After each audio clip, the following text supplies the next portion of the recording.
mall, like where where I go to like the Walmart to do my grocery shopping. Oh, all right. Man, I was like, everybody. man, this guy's playing D&D and going to a festival on his day off. Good for him. That's gonna be the triple Hydra fight tonight. I did a little bit of adults. I went to real grocery fun. shopping. Got major gas in the anxiety. car, but I did go to cleared out my subscription box, so that's cool. Then just spent the rest of the afternoon watching wrestling. All right, so we're going into a pretty tough fight for a point of DM inspiration. Does anybody want to sum up what happened last week before we get started? Sure. Okay, go for it. So we finally made our way back to Little Para. We met up with the ladies in charge of Little Para. Managed to pin the blame on the burning down of the opera house on Tentacala and collect the award for killing her, which is real nice. No one else needs to know that we burned down that place. Just blame it all on her, Tentacala. Then we signed up for some gladiators with our new buddy, who's a dragonborn whose name I already forget because I've only met him once, and he hasn't proven himself to me, so he's not memorable until he proves himself to me. That's the only way I'm gonna remember his name. Okay. We signed up for some gladiator bouts. I got my ass handed to me by Zeglu. That's okay, he's my buddy. It was a good fight. I dragged him through the dirt. I'm sure that was entertaining. I fought Lionel. That's not his name. I think it's Lionel. I'm pretty sure because he proved himself to me. That was a good fight. You're pretty close. Keep going. That was a good fight. Surprisingly, Lift took the 1v1s. Very surprisingly. That was, I don't want to hurt anyone's feelings, but that was kind of a surprise. That was kind of a surprise. So. Claxmus was highly impressed with his roommate. He shed a couple of manly tears. The 3v3s, they went pretty well too. We managed to make it all the way to the last round. The other team definitely gave us the run for our money. It was very touch and go, very touch and go. And now we're here. Triple Hydra fight, and we're gonna win. And that's what's gonna happen. We're gonna win. Okay, sounds good to me. Go ahead and take your DM inspiration. And does anyone have any final words or preparations before we go jump into this thing? Very quickly, before these hydras come this close to us, when we appeared in this circle, would we have like one action to do something before the hydras getting close? Buff yourselves up? Yeah. Oh wow. I mean, gosh. Wow. That's what I wanted to do before we went out. I mean, they cast spells like crazy all over the hydras, so I guess it would only be fair if you guys also had that benefit. So yeah, I wanted to cast motivational speech on everybody. You have, what is that, leadership, or is that your actual spell, motivational speech? It's an actual spell. Okay, so let's do this. We got a clear initiative tracker. Let's go ahead and have everybody roll into it. And you can have 3 rounds to cast spells. But keep in mind that 3 rounds is going to take away from those spells that only last for like a minute. That's big. That's real big. That's what she said. Also, I moved these guys closer so I can take a screenshot. So I'll move them back a little bit. Yeah, I was sweating a little bit when I saw that.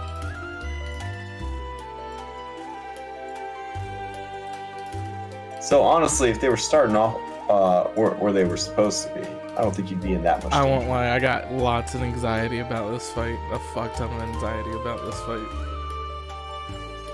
So I might each round have them move closer to you. That could work. And then they'll blow the whistle and the whole thing will get going. That sounds good. All right. So you've got your 2 peeps here. You got Barnacle, the Were-Rat duelist, and you got Vilsar, the white dragonborn sorcerer. Sounds about right. Okay. Alrighty. Let's see. Descending order. Let's turn on some better music.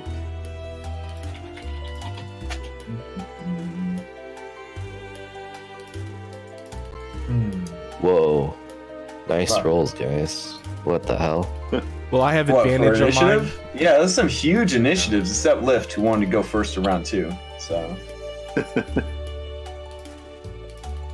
I'm a rogue. I get +7. oh, I didn't roll in your two peeps here. Oh, there you go. You're not even first in round 2. It looks like. Oh wait, you still are. By 0.6. So guys, if I could make a recommendation, Okay. wait until I'm finished casting motivational speech before you cast your buff, because it's gonna take me a full minute. So It's gonna. Oh, well, what? I would assume you're casting that on the way in, right? oh yeah. What's the duration on that one? Like an hour? It's an hour. Yeah. Okay. Because I know if we were gonna do it in order, I was gonna be like I cast like for 10 rounds, and then other people's shit would fall off, which would be terrible. Hold on. What does that even do? I Just think a just small wondering. dog is knocking on the door. What does motivational whatever order do? Yeah, I'll link it out. No worries. You address. So the basically, allies. like, I choose 5 people, so I'm going to choose myself. I'm choosing Clax, Anna-Laura, Lift, Django, and yeah, we're at 5. Sorry, Zeglu. It's okay, good. All right, what do they get? 5 creatures within range that can hear you. So you are one of the 5 creatures, right? You picked yourself? Yeah. Yeah, Okay. I think so. If an affected creature is hit by attack, it has advantage on the next attack roll it makes. Once an affected creature loses every Okay, that's pretty cool. Each creature gains 5 temp HP and has advantage on wisdom saving throws. Interesting. Okay. All right. So, top of the round, Django. Let me clear out this music. What is your first round preparation? I mean, you're a rogue, right? So it's just like flexing and stuff, or? Yeah, basically just going over, making sure all my guns are clean and in working order. All right, sounds good. Sounds good. We will say that round of checking your guns, you can avoid 1 gun fouling during the fight. Oh, nice. Sounds good. If it happens during the next minute, essentially. Gotcha. Claximus. Okay. I'm gonna move a bit. All right. I'm gonna move to there, and then my action is to drink my growth potion. Okay. So I need to roll a 1d4 to see how long it lasts, I think, or what? Okay. Well, let me post it real quick. Yeah.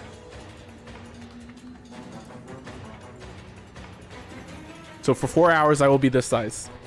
All right. And then I That's raise up to my the claw boy. up high into the air, and I click it really loud, clickety-clack. So you have 1 potion that in your tum-tums right now that is not a healing potion. So just keep in mind, if you start adding more potions, Mhm. it might explode. Okay. Alright. So I raise my claw is way up into awesome. the air, and I do clickety-clack, and I point right at Okay. the hydras, and then I point right at the crowd to like get them to hype up. Oh, they're hyping up. They're hyping up. And then that is my action. All right. The Blaze Hydra. He comes out of his pen, and then he looks at it looks at the crowd, and starts breathing gouts of flame everywhere. Man, that's gonna hurt. And that gets the crowd really excited. And then it will move a little bit closer. Oh, they're A moving. little bit. Hot damn. Well, okay. again, not until you guys have had 3 rounds. They're just Okay. going to, Cool. yeah, they're just going to move in, right? But they're not allowed to attack until the bell, just like you guys are. So This is I'm the gonna hype take round. my turn since I got skipped. Oh, sure. I look around and I say, "Yeah, we got this." And then I summon a Guardian of Faith. All right, what's your Guardian of Faith look like? I know that the spell says it's an imperceptible blob or whatever, but what does it look like? It looks like a blue dragon, Okay. and it's right there, next to Calaximus. That's like right there. 10-foot square, blah, blah, blah, things that move. 10-foot square, Blah, blah, blah. and then also it affects 10 feet around it. Okay. Like, it's like a 10-foot, like it's a large creature with a reach of 10 feet, but it's, like it doesn't actually take up the space, like you can move through it and shit.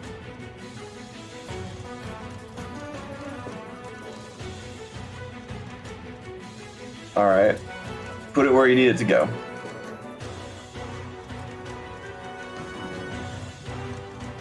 All right. Vilsar is going to. Hey, Huh? What? Is skip that wrong? me now.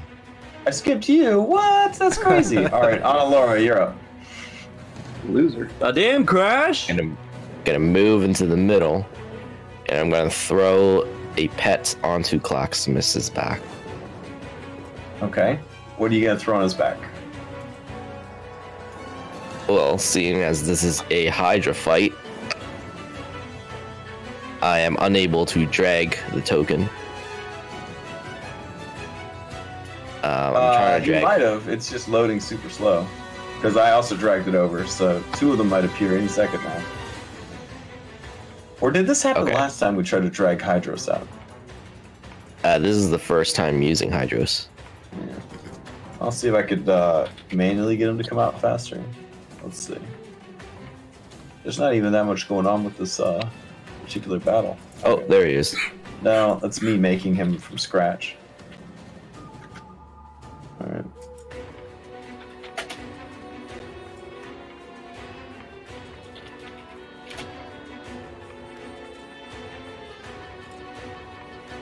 Alright. What does this thing do? This thing, he shoots fire. Okay, he's a flamethrower. That's cool. Alright. Yep, and he's gonna make home on Clocksmith's back. Gotcha. Okay. Let's see. Oh, look at the picture, he's so cute! He's so cute. Let's see. There he is. Oh, it's adorable. Does this guy have anything that would be useful in this particular fight? Oh yeah, I guess he'll summon his familiar, or he'll have his familiar. That'll be a flying snake. How does he have a familiar? Because he took the feat Ritual Caster Wizrobe. All right, there we go. Flying snake. As far as what he's going to cast on himself, man, I don't really think. I think he wants to save his concentration for slow, because that's what he was planning to do. Yeah, other than that, I guess he'll just flex, hang out. All right, the Indigo Hydra. So strong, large dragonborn. He's very strong for a wizard. All right, Indigo Hydra's gonna come out. It's just gonna start just spitting poisonous acid everywhere. So, crowd's pretty excited about that. Lets out some ferocious hisses. Different heads kind of snapping and fighting each other. All right, Bubbles Jr., you're up. Alright, so I'm gonna go to Zeglu and and our cool new Dragonborn friend. I'm gonna be like, all right. So the two of you, right? Zeglu. Well, if this were a board game, what spell? Like, what would you prefer? Like, intelligence, wisdom, charisma? Right? Wisdom, I guess. If you had to pick any stat, pick one stat. Wisdom. All right, Dragonborn guy. What do you want? Constitution. All right. I'm casting Enhance Ability of the 3rd level. Hype. So they'll both get their what you calls it, because I didn't give them. Constitution is the 3rd ability score, so I'll do Muscle Dude with a 3. Keep track of Constitution. All right. Cool. All right. Enhanced ability, that's bonuses to checks. Not to saves though. No, unfortunately not. Let's see. But if you chose hit points, you get temporary hit points. Yeah. I'm gonna take Constitution too. Then I didn't know what you were doing. Yeah. I mean, I was like, whatever. Did like, you think it was like a BuzzFeed quiz or something to like figure out like what your spirit level was? Or? Okay. Like, which attribute represents you most closely? All right. So let's see. That's 8 temporary hit points. Not bad. Not bad. Great. I get a whole 5. And remember, when you select those icons, when you mouse over them, you can hit a number key, and it will assign that number to the status marker. So, all right, Turtle Hydra. Turtle Hydra slowly crawls out of its den. It tucks all of its heads inside its body, does like a little Bowser spin, and then it gets back up. Everybody cheers. I think it's great. It moves up to here, leaves a bunch of its heads behind. It's disgusting. For this fight, when it comes to targeting, you're going to be targeting the bodies. The heads are going to basically always be on the move. Heads will be included as part of the target, but as far as like where the hell is the Hydra's body is going to be where the Hydra is. Does that make sense? Yeah. Got it. Yeah. The heads are mostly to help you guys keep track of just how many heads the Hydra has. Okay. That brings us to Barnacle. Where does she got? Let's see. She will also tend to her weapons beforehand, so she will kind of double check her pistols, make sure that they're good, etc., etc. All right, that brings us to Lift. Wow, I never thought this would happen. What, your turn, or? Yeah, my turn. Okay. It's been a while. Question: if I took a potion like the one Claximus took, and then I turned to beast form, does that transfer? I think you'd have to take it in the beast form. Okay. Yeah. Shit. All right. Then Lift will. I'm gonna move down here. I think that's a good question. Yeah, I didn't know what to do about that.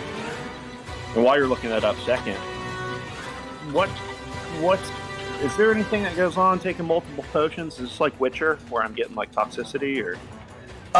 There's just a rule for mixing potions. So if you take too many potions too fast that aren't the same type of potion, aka like a bunch of healing potions, there's a chance that there could be some side effect.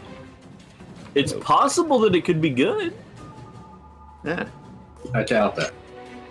No, I mean it is. It's just not very likely.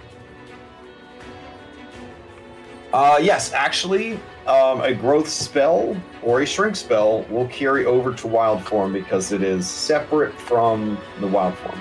Ah, okay. Then I can do some prep. I will take a potion of growth. All right. Hey, we turn into a plant, I can make you large.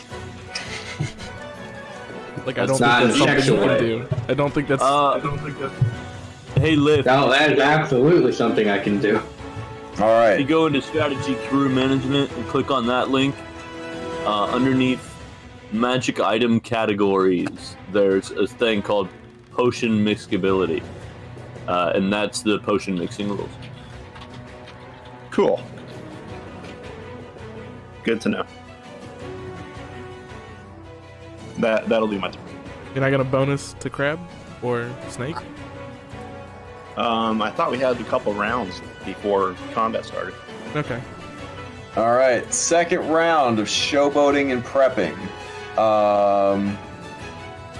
Django, you're up All first. right, I look between the hydras and I sort of look to my teammates and be like, which one y'all want me to target first? We're all going for turtle. Got it. All right. Yep, that's all. Okay. Claxmus.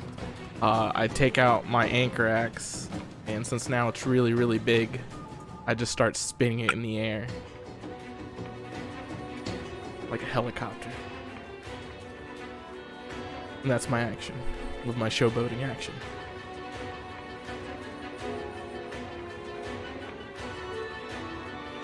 All right, sounds good, sounds good. Zaglu, you're up.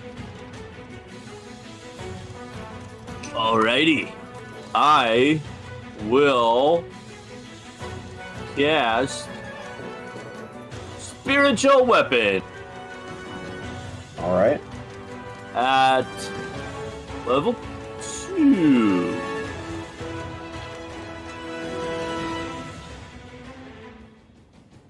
Which is the normal level for it, yeah? Yeah. Okay. All right. And I put it rather.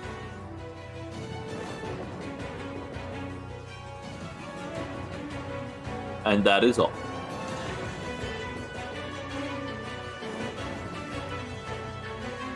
All right. Cool, cool, cool. That brings us to the Blaze Hydra. Blaze Hydra continues to stomp around, breathing fire, and generally being kind of pissed off and angry. It's just going to kind of move, and just eager to get in there and start killing. On Laura, you're up. The Blaze Hydra has been showing off all this fire. What has this one been doing? It spit poisonous acid. Now, when you say Perfect. poisonous acid, Okay. Mm-hmm. like, is it both? Does it do acid damage and poison damage? Or I mean, those are the I'm words I going said. to don't like that? cast a mirror image Okay. wand. And then On item you- interaction. yourself, Yeah, on myself. yeah. Mm-hmm. Item interaction, I will hold out an antitoxin for whoever wants to take it. What's the duration of mirror image? A minute? 2 minutes? 10 minutes? Mirror image, I think is, let me just, How did you make those fancy fives appear next to your name? 1 minute. What do you mean fancy fives? His 10 hit points, you got that 5 up. Yeah, when you mouse over an icon, if you hit like a key, like a number key, it'll assign that number to the token. Oh. Yeah, so mirror image is 1 minute.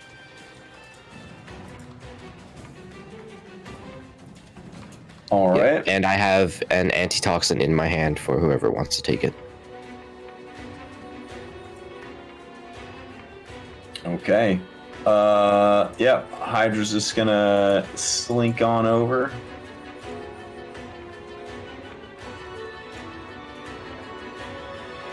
All right, Bubbles.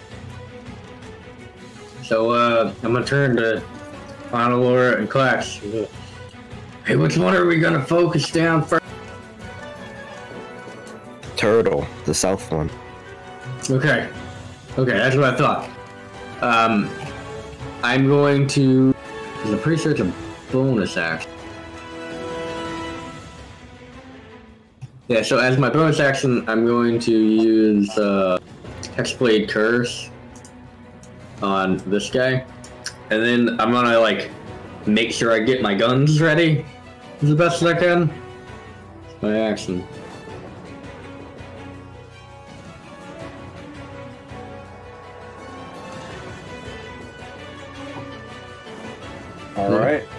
Sounds good. A turtle hydra.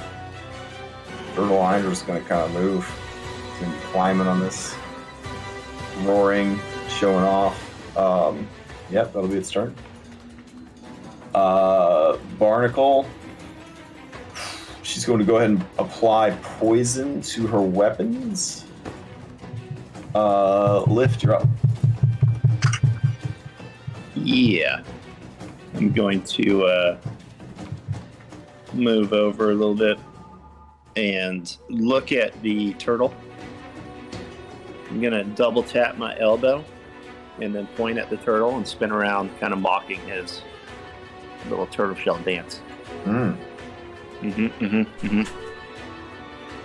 then? We got one more round after this, right? Yep, and that'll be it. Just making fun of the turtle. Okay. Django, last round of prep. I basically just take my two ass pistols and start doing like the revolver ocelot move where I'm constantly twirling them between my fingers and tossing them from one hand to the other. Okay. Yeah, crowd is into it. Very into it. They're cheering. The excitement is palpable as they prepare for this thing to kick off. All right, Claxmus. All right.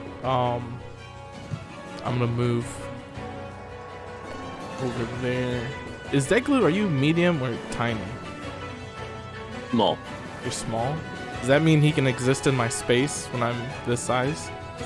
Yeah, you're two sizes. You're too bigger than me, so I don't even care. Okay, so I'm gonna stay there. To provide a tank, to provide a target on this side, and I'm gonna ready my anchor axe to attack a Hydra that gets a little too close for comfort, and then I'm gonna bonus action rage. Okay.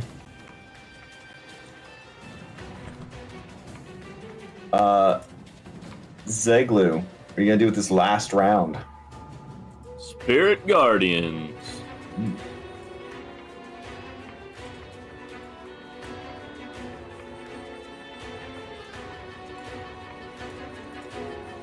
All right.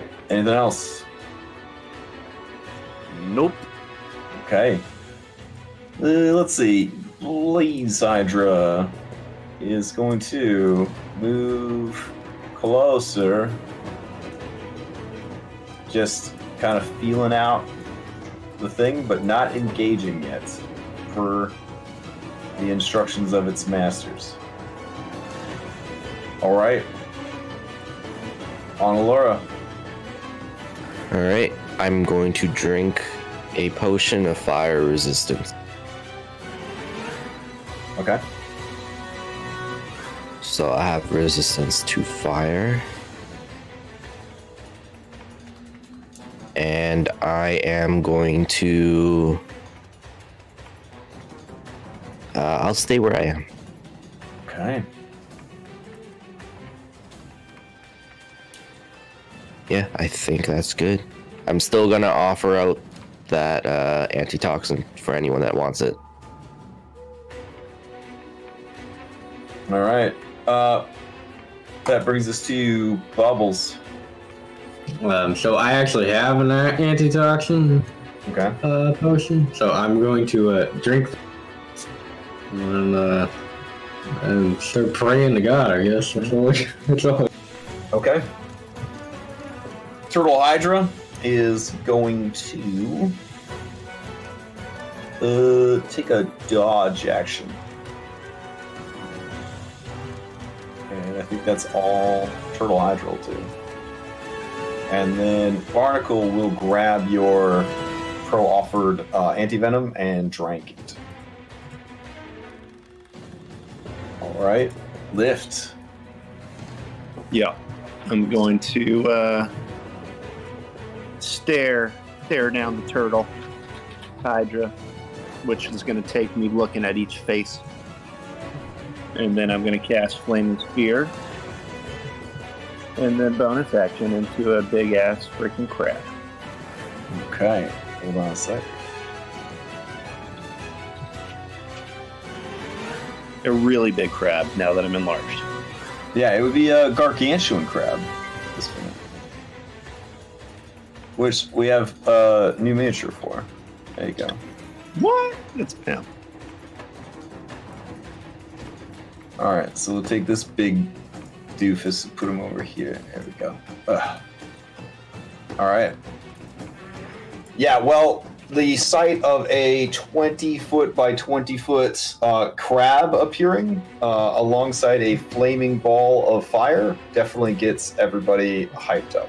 They are very into it. Am I able to drag out the steer myself? I got it for you. You're the man. And I'm gonna toss that somewhere on the Hydra. Well, no attacks until the bell Oh, rings. that's right. That's right. Yeah. All right. That's a good spot. Then it'll block off it moving up. Okay. Well, yeah, not on top of yourself, yeah, because then you'd be taking damage. Yeah. Yeah. All right. It's happening for real. You hear a loud, resounding cannon blast go off, followed by a ringing gong, just in case you didn't hear the cannon. And the hydras lose their shit. Django, you're up first. Alright. First, I'll go ahead and move over. Yep. Here. Hold on. Okay. There. Alright. Move over here, and then check distance real quick. Alright. A shot at Turtle Hydra with one of my ass pistols. All right, you are in melee right now, so this will be. Are you in melee? Let me double check. No, actually, you are just outside of melee range, so you are good to go. Alright. All right, yeah. So take that shot. This is against Turtle Hydra. Correct. All right. Yeah. Okay, that definitely hits. 26 for 14. With a resounding gunshot, you see bits of shell, blood, and scale go flying. Sneak attack? I don't think Lift's actually 5 feet in front Yeah, of him. that one's adjacent to it, so No? it's not surprised. Oh, okay. Yeah. All right. Anything else from Django? Alright, I will go ahead and use bonus action. I will dash. Okay. This in here. Use the movement so I can take some cover behind the pillar here. All right. Fair enough. That's your turn.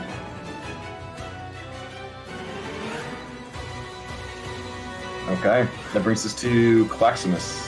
Okay. I'm gonna move there.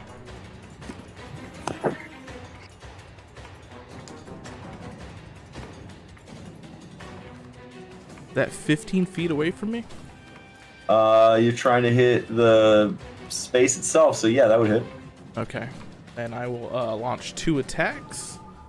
Spinning my great axe, so I'm gonna go ahead and throw them.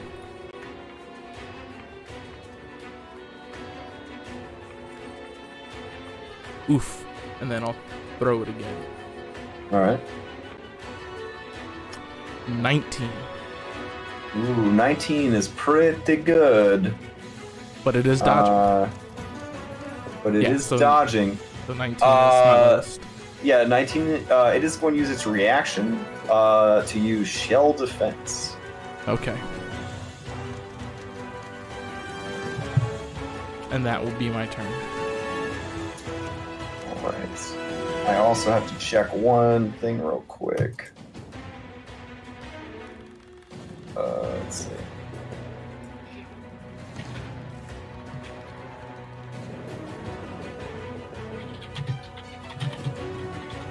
I should have made a macro for this.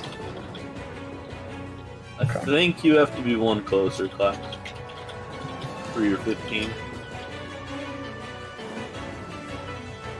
It has a 30-foot range, so it wouldn't. No, it'll be fine. 1, 2, 3. Like, it's hard to tell, but the Hydras have a huge base, so they're 15, 3 space by 3 space.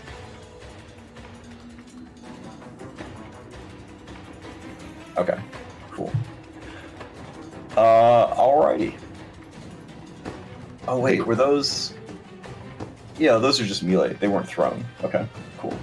Hey, Crash, when you get a chance, I can't interact with the crab.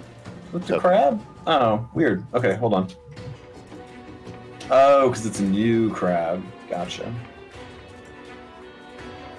So let's see.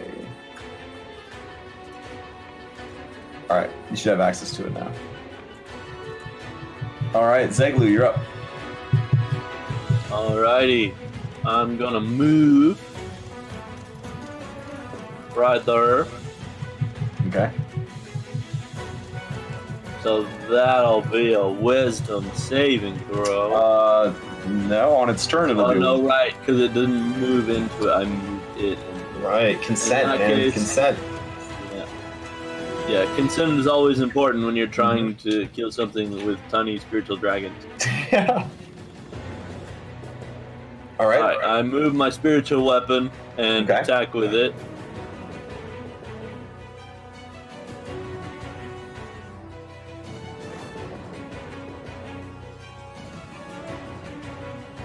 I'm gonna guess 14 misses. 14 does not get through its armor. Alright, and then I, for my action, will Troll the Dead on it. So that's that one is a saving throw. Alright, wisdom saving throw. Let's see. Charge of the frightened stun. Okay. So here we go. Oof, it fails. It takes 11 points of damage. Okay. Anything else from Zeglu? Nope, that was everything. Alright, Blaze Hydra. Let's see what Blaze Hydra can do. It can hold its breath, that's good to know.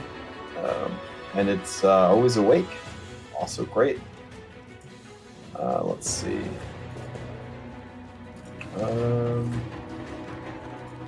That's it, right? Yeah, no, it's got some other stuff. I'm just checking range on it. Okay. Yeah, so it's gonna move up to here and just start dropping breath weapons. Yeah. Alright, use the Burning Hands template, so they're not like dragon size, but it's big enough. There we go. Alright, so here comes the first one.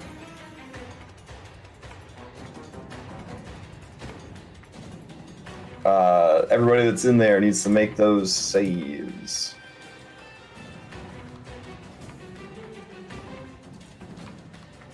Oof. Okay. I use Flash of Genius for bubbles, and he adds 4 to his dex save. Thank you. Is that like your reaction thing now? Yes. Okay. Alright. Got it. Somebody cleaned my desk, which was a terrible thing to do. Oh, okay. I'm looking for all my stuff. Alright, so that's the first head. Second head. It can only make 1 blaze attack per round. Oh, well that's lame. I guess it'll just make 5 bite attacks. Ugh. So lame. Alright.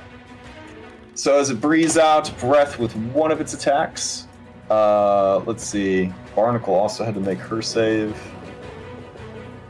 Just needs a 12. Yeah, she's fine. It will now attack. So we're gonna do, let's see, 2 attacks against Barnacle, 2 attacks against Bubbles, and 1 attack against the entire squad of blue ladies. So here we go. I just remember. So for the fire, I had to roll concentration because of enhanced ability. Okay. Go ahead and chuck it out there then. Concentration is a constitution save, and the damage was only a 10, so you just need to get a 10 or higher. Okay. Yep, so you're fine. Alright, so let's see. A bite, 17. No, sorry, 19 is going to hit Barnacle, I believe. A lot of different character sheets here. Let's move this over here. There we go. Yes, that's going to hit. She will use parry as her reaction to make that attack miss. Alright, it's going to attack again. That'll hit. She takes 8 points of damage. These 2 attacks are for Bubbles. First one, 20 for holy shit. That's a lot more than it did on the other person. Yeah, I'm gonna use shield on that one. Shield, okay. So here comes the next attack. Also on Bubbles, which misses because of shield. And the last attack is on Blue Squad.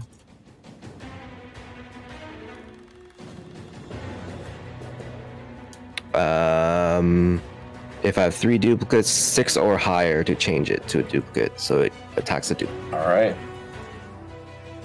And that will be, I think the Blaze Hydra will move to... Do their teeth count as magical weapons? Yes. Actually, they cast Magic Weapon on each of the Hydras. Because they're a professional establishment. But a good question to ask. Alright, that brings us to Annalora. Okay. First I'm going to use my bonus action to... so if Hydros is mounted on Claximus, he counts as in Claximus' space, right? So would he be 15 feet away from this Hydra as well? That's the rules for mounted combat. Okay. He would like to aim his cone so it only hits this Hydra. Okay. And he's going to breathe fire on the dragon turtle. Alright. So what's the DC? My DC is 15. 15. Okay. Here we go. Advantage because dodging, so it does make the same. So it takes 7 points of damage. 7 points of damage. And then for my... I would like to cast... actually, no. Yeah, I'm just gonna do a volatile corrosion then. Okay. So another dex save.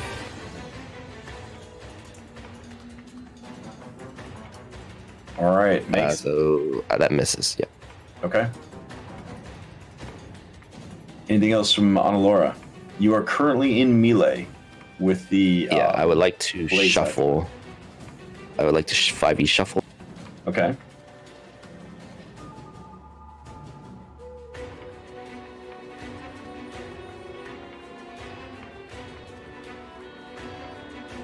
I think there's good.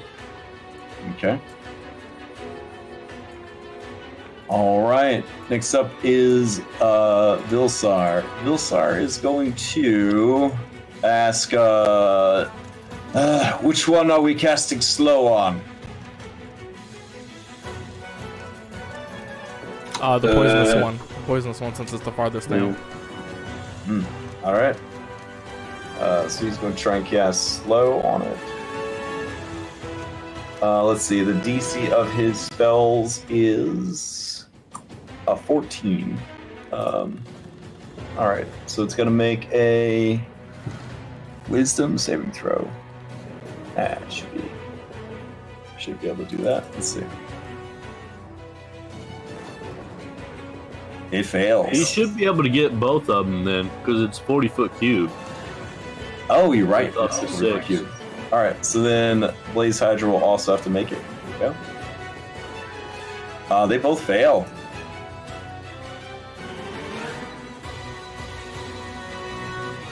Sweet. Okay. And then he will move back into the Spiritual Guardian's bit.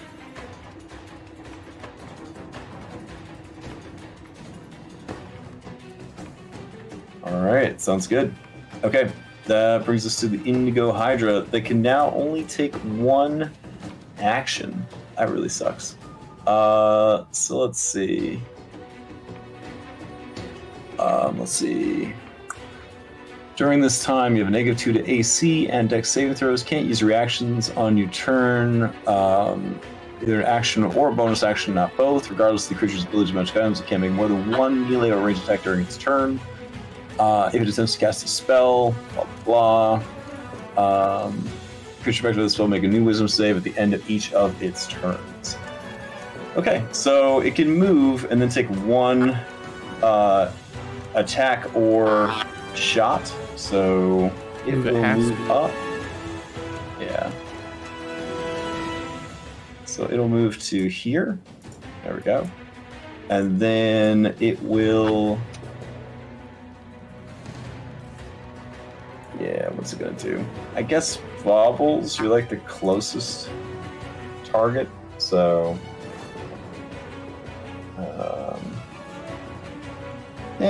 let's see. It's gonna survey the field.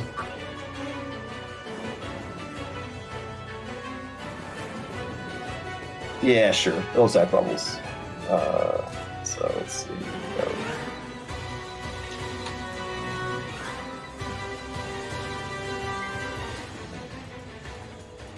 Go. 16, but you still have shield up, so you are good. My AC is 24. Alright, as its turn ends, it will try and do a new Wisdom saving throw. And fail, so it is still slowed. Alright, Bubbles, you're up. Alright, I'm in melee range of these guys, aren't I? Yeah, best to probably just disengage and come closer to lift. Also, could you give me Bardic Inspiration? They can't use reaction when they're slowed, so you're fine. Yeah, but this one can. No, they're both slowed. They're both. Yeah, both of them. Oh, sweet. Alright, yeah, so then I'm just gonna fucking move real. Yeah, get like way closer. He's to just fucking walking lift. backwards, middle fingers extended. He's moonwalking. Can you give me Bardic Inspiration? Yeah, I'll give Claximus Bardic Inspiration.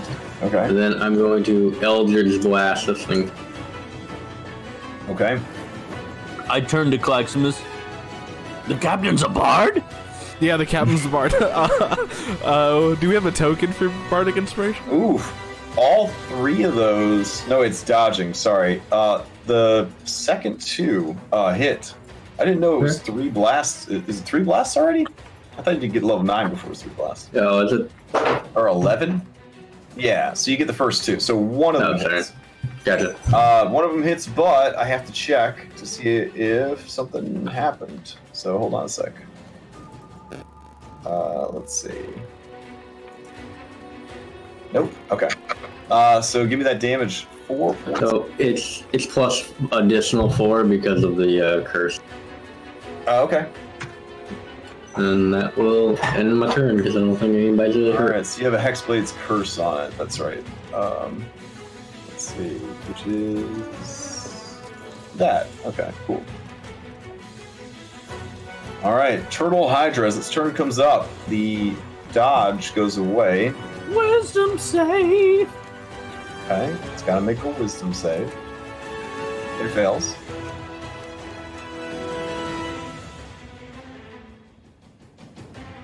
All right. 8 whole damage. Takes 8 points of damage. He's looking pretty rough now, right? Sure. It's going to use a bonus action to regenerate. And let's see, this thing actually has its full allotment of stuff. So it's just going to move forward, which is difficult terrain. Thank you for pointing that out. And as it moves forward, oh god, I'll have to have the heads catch up later. I guess it's just going to move up on this giant-ass crab. So that's it. It'll just move to there. And as it moves up on the giant-ass crab, it will attack the giant-ass crab 6 times. Yay. Ready, giant-ass crab? I'm excited. All right, here we go. 6 attacks. 1, 2, 3, 4, 5, 6. I think all of them but hit. one. I think 4 of them hit, right? No, 5 of them hit. Because you have 17 armor class as a crab. So. Yeah, they all hit but one. All right, so that is quite a bit of damage. 26 plus another 8 would be 34. Yeah, plus 7 would be 41. So 50 points of damage. Yay! Okay, I'm still alive. All right. And its reaction refreshes, and that is all the Turtle Hydra does. It's not a very complicated monster. Barnacle's turn. Barnacle is going to just run right through this thing because, you know, it's slowed. So she'll get to the other side, spin, take out weapons, and she will attack 2 rapiers and a dagger attack. Nice. All right, here we go. 1, 2, 3. All right, first one is a flub, so let's see what happens with that. And then the other 2 look pretty solid. All right, your weapon bounces off your target and strikes you in the face. No damage, but you have disadvantage on the next attack. Well, that would still be a 22. So she hits with the second attack. The Hydra does not seem to have any resistances to poison damage, so it takes the full effect of that. And then she stabs it with her dagger for, it looks like 7 damage, and the creature has to make a Constitution save or become poisoned. Damn. All right, here we go. It just makes the save. All right, so 15 damage total. And that will be her turn. Lift, you're up. Yeah. Wow, that's a lot of Hydras. It's a lot going on here. Yeah. Flaming Sphere. We're going to move that and ram it into its buttocks. Could you move it into it? Yeah, that's better. Yeah, that would be terrific. So, one moment. So, Flaming Sphere, let's get you some damage. Let me find a page. It's not a Hulking Crab. Boom. Boom. Alright. And then Crab's going to take a couple whacks at this guy. Alright, so Turtle Hydra will try to make a dexterity save. It doesn't. It takes 8 points of damage. Alright. Bam. Oh. Oof. Oh, double now, 1. Against the 20, it is going to use its shell defense. And then the other one is the Flubskis. So let's see what happens. This is a natural attack. Natural attacks seem to be the worst critical fumbles. Oh shit. Reroll this attack against an ally within 5 feet. Hey! Make it not me. So let's see. It is. We've got. I am like right there. So yeah. So we've got Zeglu, the sorcerer, and Claximus. Claximus is a big target though, so we're gonna roll a d4. On a 1 or a 2, it's Claximus. On a 3, it's Vilsar. On 4, it is Zeglu. Alright. Alright, it's Claximus.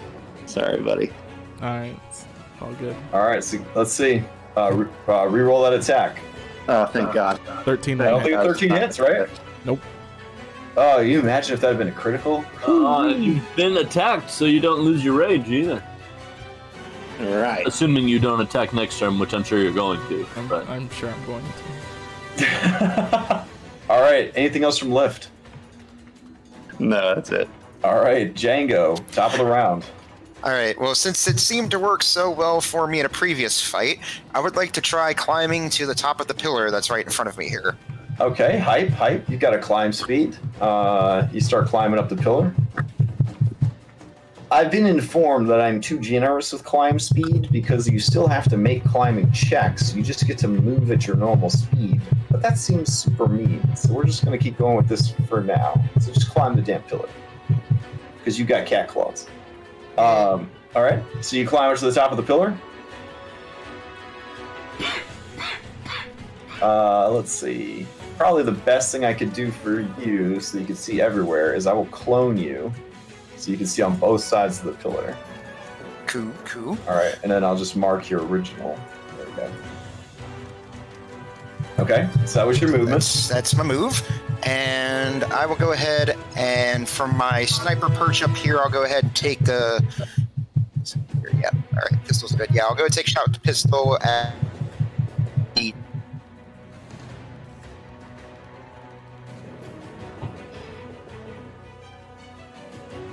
Oh yeah, 25 is going to hit. That's 14 more damage, unless, let's check its reflective shell. Ah, okay. Now there's sneak attack. Correct. So go ahead and add that sneak attack damage. That'd be 4d6. Nice. Oof. That's a lot of damage. That's 29. That's beefy. Okay. One turn. Anything else, Django? And I also want to say thank you for reminding me of this last time. I'll go ahead and take my bonus action to just go ahead and their pistol on my offhand, take another shot at it. All right, there you go. Right. Ooh, that one. Let's check reflective shell. Oh, all right. It just misses. All right, that'll be all. Okay. Claxmus, you're up. All right, I'm going to move 5 feet and then try to jump behind it. So and then try to get there by jumping over this pillar. Oh, this pillar right here. Yeah, you have athletics. You're a large creature. Yeah, it's fine. You just place one claw down, kind of over the top of it, bringing a little flamethrower with you. All right, and then I'm going to go ahead and attack. Okay.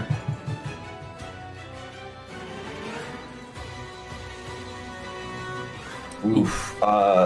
Let's see. You got a flank though, right? I do have a flank, so that's an 18 and a 19. 18 doesn't hit. 19 does. Okay. Then I will take 8 slashing cold, and then I will hit it with Divine Fury of a mighty 8. So an additional 8 of radiant damage. Okay. Well done, well done. All right, end turn. All right, oh wait, I gotta add damage. Okay. Cause I'm a big boy now, so I need 1d6. Yeah, another d4.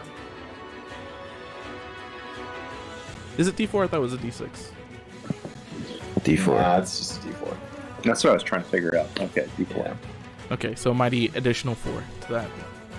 You know how Jeremy Crawford feels about large creatures, so they don't get anything special. All right, 4 more damage. Nice. All right, Zeglu, you're up. Spiritual weapon attack. Okay.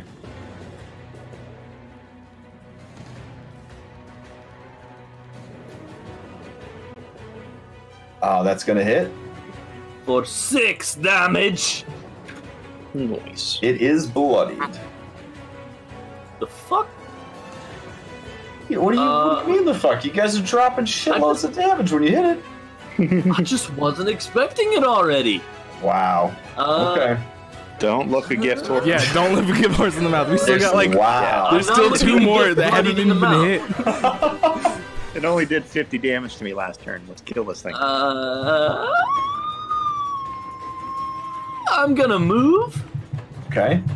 Just remember, you can move through all these big ones, but you treat it as difficult terrain when you're moving through another thing's space, even if it's way bigger than you. All right, so you move on up to the I turtle. could move through without penalty if they were 2 sizes bigger than me. But no, you can move through an opponent's space if they're 2 sizes bigger or smaller, but it's still treated as difficult terrain. Okay, yeah. Whatever. If you're a halfling, you can move through other people's spaces with no penalty. I am secretly also a halfling. I am. It's okay. Every person that plays a small character tries to pull that halfling shit. So it's I also get to re-roll nat ones. Yeah, Because exactly. I'm a halfling. Kobold. I am gonna inflict wound. All right, let's see it. I'm not ready yet. I gotta decide what level. Okay. At second level. Finish him. 19 is going to be just enough. That's 28 points of necrotic damage. Noi. Good job, man. I will necrotize you. Not sure why I'm slightly Russian now. All right. Anything else from Zeglu? Nerp. Okay. Let's see. Blaze Hydra. Thanks to the slow spell, it basically can't do shit. So it is going to.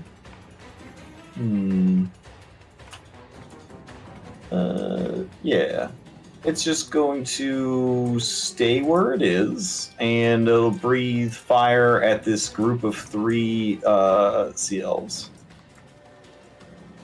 So go ahead and give me a saving throw, sea elves.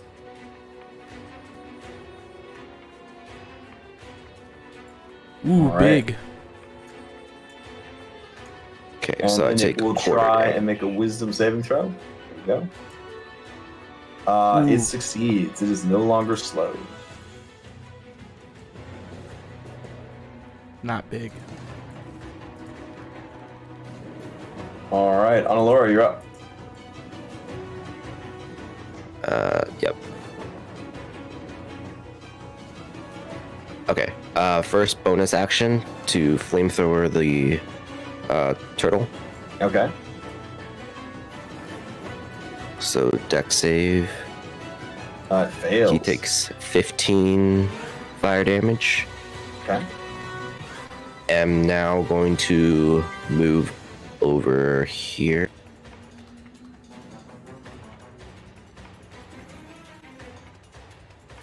Oh wait, hold on.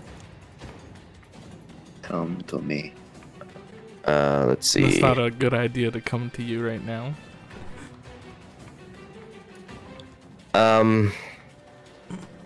So Oh wow! the Blaze Sorry, Hydra is I'm the like, one that saved, I'm like right? spacing out over here. Zeglu, when you damaged it, you would have killed one of its heads. Oh. Die! Ed! Yeah. Did Lift kill one too with his 29? I don't think Lift hit it. Yeah, Lift didn't hit it. Somebody dealt like 29 Django damage. did. Oh, 29 yeah, and 1 Django damage. would have shot. Yeah, Django would have shot one of its heads Yeah, it was off. the amazing sneak attack damage. Yeah. My bad. Were there any other hits that were significant in damage? I don't. What is know. significant? No. At least 25 in a single hit. No. Okay, I think 20 was Claximus. gotcha. Okay. So this is the one that saved from slow, right? The Blaze Hydra. So he's not slowed anymore. Correct. Okay. Crap. I think I'm gonna have to. I'm just gonna try to walk away. Oof. I'm Okay. gonna go over there. I hope it goes well for you. As a Hydra, it gets 1 reaction for each of its heads. So it is going to make 6 attacks on you. Make the first one first. Okay. Can I take reactions on my turn? I think the point of reactions is you can't take them on your turn. But if he attacks me and I react to that attack. Oh my gosh. It's turning into Magic the Gathering. Let's see. You are allowed to take reactions on your own turn. Okay. Cool. Okay. Well, that first one missed. Okay. Keep going. Okay. I'll just do whatever you tell me to do, I guess. Alright, so here's the second attack. Misses. Okay. Okay, so that one is going to hit. I'm going to use my reaction to use my repulsion. and I blow the Hydra 15 feet away from me, Okay. That's pretty cool. up there. So none of the other heads should be able to attack. All right. Fair enough. That's Damn. big. That's big. Nice. I feel real bad Sweet. for that rat. And then, now my action, I want to cast Fairy Fire. Oh, on also these two. check though with the attack to see if it took out one of your things. Yeah. Oh, right. No, it hit me. Okay. Yeah, I'll take that damage in a second. I want to cast Fairy Fire. Okay. Targeting the two northern ones. The two northern ones. Okay. Let's see. So Blaze Hydra makes it. Indigo Hydra makes it. Oh, even with the -2. Alright, well, that's my turn then. All right. So I'll take the damage. All right. Vilsar does not want to draw too much attention to himself because he is still maintaining concentration on the slow, but he does want to contribute. So he's going to move through this big ass crab, I guess underneath it, to heal. Good tickle. Yeah. And then let's see. He will cast. Yeah, sure. He will cast. Chromatic Orb at the Jimmy Jams right here. And he will cast it at the second level. Yeah. Big damage. Not bad. I don't know why he's got blessed, but it's like a weird thing with spellcaster NPCs. Either way, he hits. So 17 points of cold damage.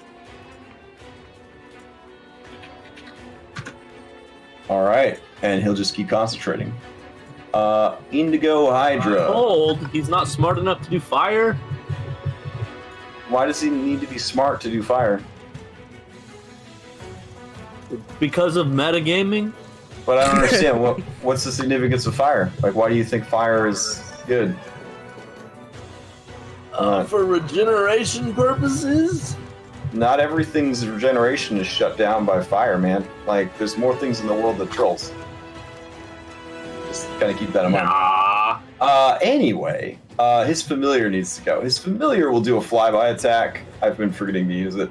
So the next attack against the turtle will have advantage. He really wants to show you guys how useful he is. This guy right super here. useful already. Yeah. This guy right here is going to... Oh man, he's just moving so freaking slow. He's going to move to here. And then it will spit poison. Wisdom save! It's not in your aura, dude. You can look and see. In my other thing. Oh, other your thing. other thing. Gotcha. Okay. So wisdom save. Let's see. Nope. Dexterity.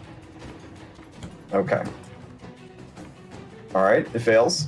What's the damage? It takes 20 points of damage. All right. It is going to try and spit at. We'll say. I mean, the crab's kind of the biggest target on the field, but there is this little guy up on the balcony here, or the pillar. So yeah, it's gonna try to shoot at you up on the pillar. So this is for you, Django. 18. Not too bad. Don't forget you have evasion. You could just use it to use it. Because if you don't use it, you lose it. Not. Well, it's not so much You evasion. mean Are you the talking dodge about talking about the thing where he cuts his damage in half? Yeah, oh, is it? Right, not that's evasion. uncanny dodge. Uncanny Evasion dodge. is for area of effect. That's right. That's Yeah. right. All right, but anyways, I think an 18 hits, and it would be 5 points of damage. You could have it down to 2 if you wanted to use your reaction. All right. Yep. I'll go ahead and use my reaction for uncanny dodge. All right. Indigo Hydra will try and make a wisdom saving throw. It does. It is no longer slowed. All right. It's not missing any heads. Bubbles, you're up. Okay. I'm going to use Eldritch Blast on this one here. And I should have advantage because of the... Yeah, because of the familiar. Yep. The first shot will have advantage. Okay? Yep. Let's see. Second shot for sure. Let's check and see if any of these get reflected. Nope. Nope. All right, so the second shot hits. What's the damage? So that's 12 because All of right, the 12 points of damage. Got it. Now I'm going to hide like a hero behind the pillar. Does anybody need healing? Is anybody fucked up so bad they need a healing word? Yeah. I don't think they... Laura's the one that's worst off. Well, but she's not playing health up. So I don't want to use it just yet. So. Okay. Alright, that's my turn then. All right, gotcha. All right, Turtle Hydra's turn. Wisdom save! All right, here we go. You don't gotta say it like that. It takes... he fails, so what's the damage? Ooh, that's a good one. That is a good one. All right, 21 points of damage. And... all right, on its turn, it will use a bonus action to regenerate health. And then... I mean, it's just a turtle. Don't know no better. It's just gonna bite at the big crab, I guess. It's got more targets than the big crab that are hitting it. I'm behind him. Yeah, but it started on the big crab. Might as well finish on the big crab. Fine. It'll attack Zeglu. All right. So, That's fine. it's got only 4 heads left, so these are 4 attacks against Zeglu. There we go. 1, 2, 3, and 4. Ooh, God. Big. All right. 3 of them hit. Okay. Should I check for the crit then, or? No, I cancel it. All right, you're gonna cancel it. So it's just 14, 10, and I guess 7. All right. You managed to maintain your spell through all of that. Do take a little bit of damage in the process. Alrighty. And then at the end of its turn, it grows 4 new heads. Damn. That's a lot of heads. Yeah. And it will. Is it moving anywhere? Or is it staying there? It's just gonna stay right there. All right. There's its flaming sphere damage. Okay. Let's see. Lame. Oof. Damage All right. is So damage, man. 1 point of damage.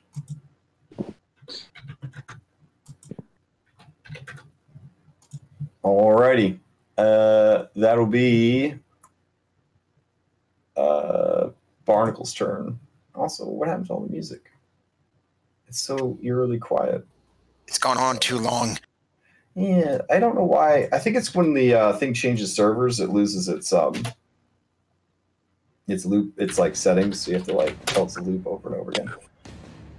All right, so Barnacle, she's got hydras on both sides, but she is not within range of this hydra, so she will maneuver over to here. Yeah, and then she's going to attack the Blaze Hydra 3 times, because that's what she does. So here we go. 1, 2, and 3. Just like last time, though, she flubbed the first attack. Let's see what happens. What are you wearing? Your swing misses its mark, and your arm hand hits your target instead of your weapon. If the target is wearing heavy armor, take 1d4 bludgeoning damage. I mean, it's not wearing heavy armor, but it's got a pretty good natural armor class. But it's not really worth dealing with. So we'll just say she misses. All right. Second attack, definitely a hit. Third attack, a hit. So it's got to make a saving throw or be poisoned. It is poisoned. Nice. Nice. And that's good. Disadvantage. And let's see. Poison creature repeats its saving throw at the end of each round. Okay. Oof, well done, well done. And let's see, total damage that round was 18 and another 7. So yeah, that would also take off one of its heads. Nice. Alright, Lift. You're up. Alright, we're going to take a couple swipes at the Hydra. Okay. Well, bam. It's a 19, and that's a 18. Alright, it is going to use its shell defense again against the attack that hit, the first claw attack. The second claw attack does not hit.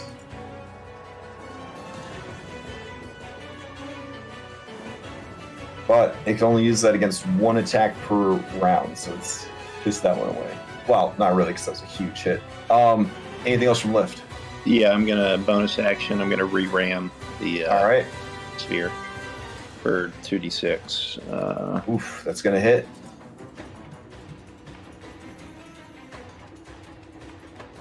Boom. Big damage.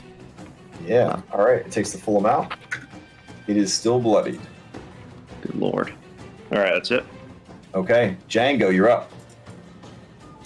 Alright, once again, I will go ahead and take a shot at the turtle Hydra with my asp pistol. Okay. Kabam! 18, just shy of the mark. Alright, I'll go ahead and use my bonus action with the offhand and fire one more time. Alright. 25 hits, Alright. and you get sneak attack. Yes! Yeah, Wow. that is 27 points of damage. You blast one of the heads. Bang bang! Just a bloody stump as the watermelon explosion of gore goes off. Just do the move where I just sort of like blow the smoke off the barrel. Whew. I Alright. catch a little bit in my mouth. It tastes like charcoal. Pretty good, actually. Do you enjoy it? Alright, anything else that's from me. Django? Enjoy it. Okay, then Claximus, you're up. Alright, more attacks. 21's gonna hit, and a 26 is gonna hit. Alright, so that's 13 slashing cold from the first one, 17 slashing cold from the second one, and here comes the Don't forget to radiant add the damage. D4 to each one. Yeah, I did. Oh, okay. It's in the weapon. Oh, I it's in see the- it. I see it. I see it. Gotcha. And then I'll go ahead and add 5 more damage to the radiant. All right, that finishes it up. As you hit the creature over and over again, there is a point where all of its metabolism just sort of shuts down. It cannot create any more heads. It cannot regenerate any more damage. With a shudder and a series of croaking hisses, the creature lays down and dies.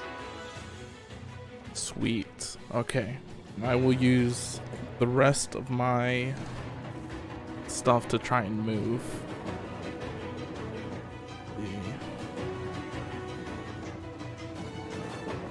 If using the modified athlete, if I move one space into this difficult terrain, can I just jump over the rest of it and get further? Yeah, I mean, that's fine. And then Which difficult terrain are we talking about? the pillar. Pillar? Yeah. Oh, That's yeah, that's difficult fine. terrain. Honestly, Okay. with the height that you're at and your strength, you should be able to just standing jump over it. Okay, yeah, that's what I just want to jump over it and then move the rest of my action to the Hydra. All right, yeah, keep going. And then I will go ahead, cash in a bonus action for my Timeless Locket. Okay. And use the dodge action while I'm next to it. Oh, hype. Okay. Zeglu, you're up. I move to right here. Okay. I use my bonus action to move my spiritual weapon almost all the way over. And then I will toll the dead on the Indigo one. Has he been injured at all? He has, by you. Oh, right, yeah, duh. So that's a wisdom save. And he passes, so nothing Ooh, that would have happens. been big. Okay. Alrighty. That brings us to Blaze Hydra. Blaze Hydra is poisoned this turn. That means its attacks you have disadvantage. Blah, blah, blah, blah, blah. Alright, it is going to use one action to breathe fire at Barnacle. So, go. Oof. Do I even want to roll? She's got a +8 to her defense. Or her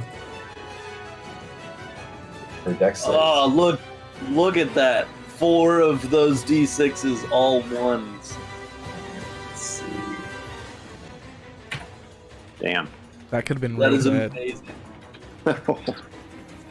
And then it will After all try 6. to bite her. Oh, also it's going to use the bonus action because it's not slowed to regenerate some health. Here we go. 1 with disadvantage, 2 disadvantage. Let's see.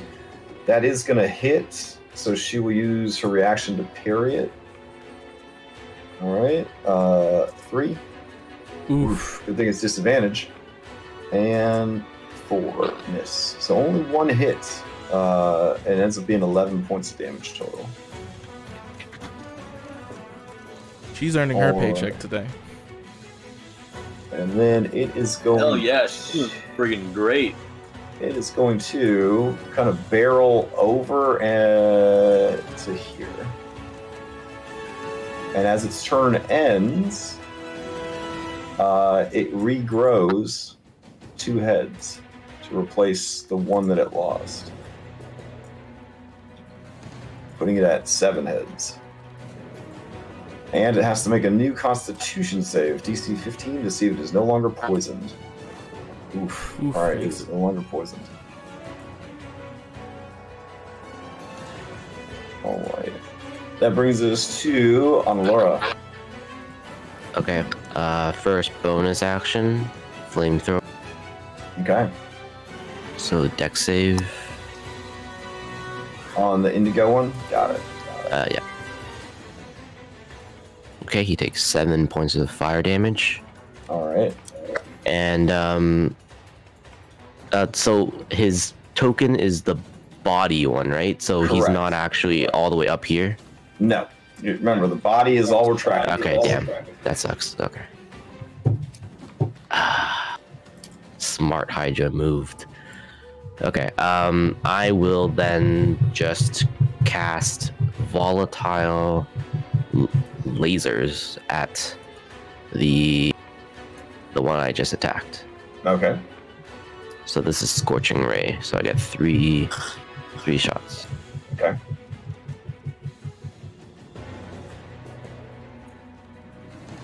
I looks think like just the first one. 2 of them hit. 2 of them hit? Okay. Mhm. So 15. 4, 8 damage. 8 damage total? Or 4 and plus 8, so 12. Gotcha. 12. Okay. Alright. And then I'm just gonna move back a little. You go, girl.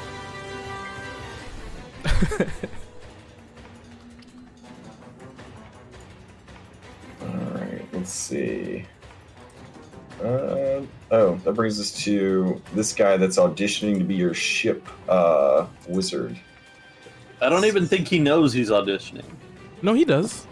No, you guys told him. Yeah, He wanted to see. Yeah, he wanted to see what you guys were bringing to the table, and then you guys wanted to see what he was bringing to the table. I also thought he was a sorcerer. I thought He is a sorcerer.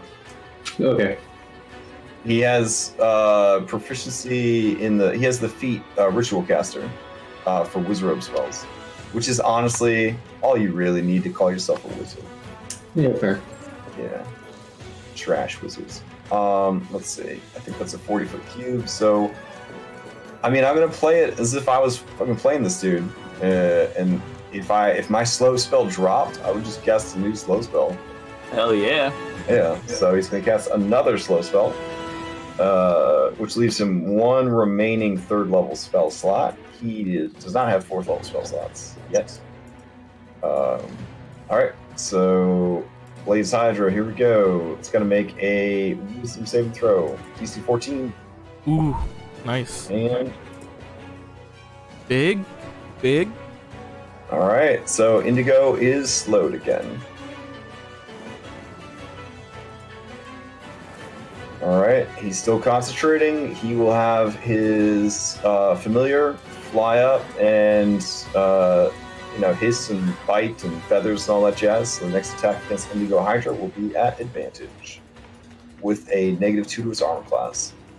Indigo Hydra's turn comes up just in time to be denied 6 attacks on Claxmus. Which would have been a disadvantage, but still, 6 attacks at me, it's still 6 attacks. Yeah, so it, let's see. Does it take damage for starting its turn in It has to make its dex save, yeah. What about this guy? And then it also has to make a wisdom save. Okay, so it's starting in there or when it first moves into it? It's whenever it's within that amount of range of it. Okay. What's the spell called? Spirit Guardian? Guardian of Faith. Guardian of Faith. Alright. I know it's like huge damage if they keep running into it, but I can't remember if they stay in it. Any creature that is hostile to you that moves to a space within 10 feet of the Guardian must succeed a dex On the saving first time. throw. Yeah, the first time. Yeah. That's it. Yeah. Okay, so that's taken care of. So then it's just got to make a wisdom saving throw. Gotcha.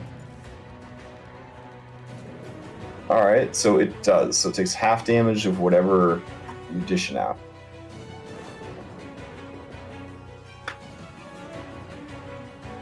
So half of 15. Got it.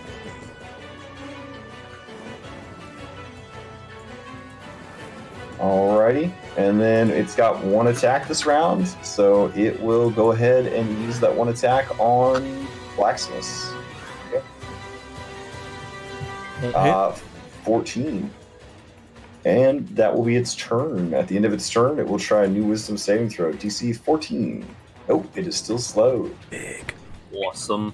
That brings us to Bubbles Jr. Alrighty. I'm going to round the corner. I'm going to blast this thing with Eldritch. Okay. These things are way too scary to get close to. I'm a big baby. I mean, 50 damage per round was from the one that doesn't add elemental to its Nice. attacks. Nice. So, yeah. Yeah.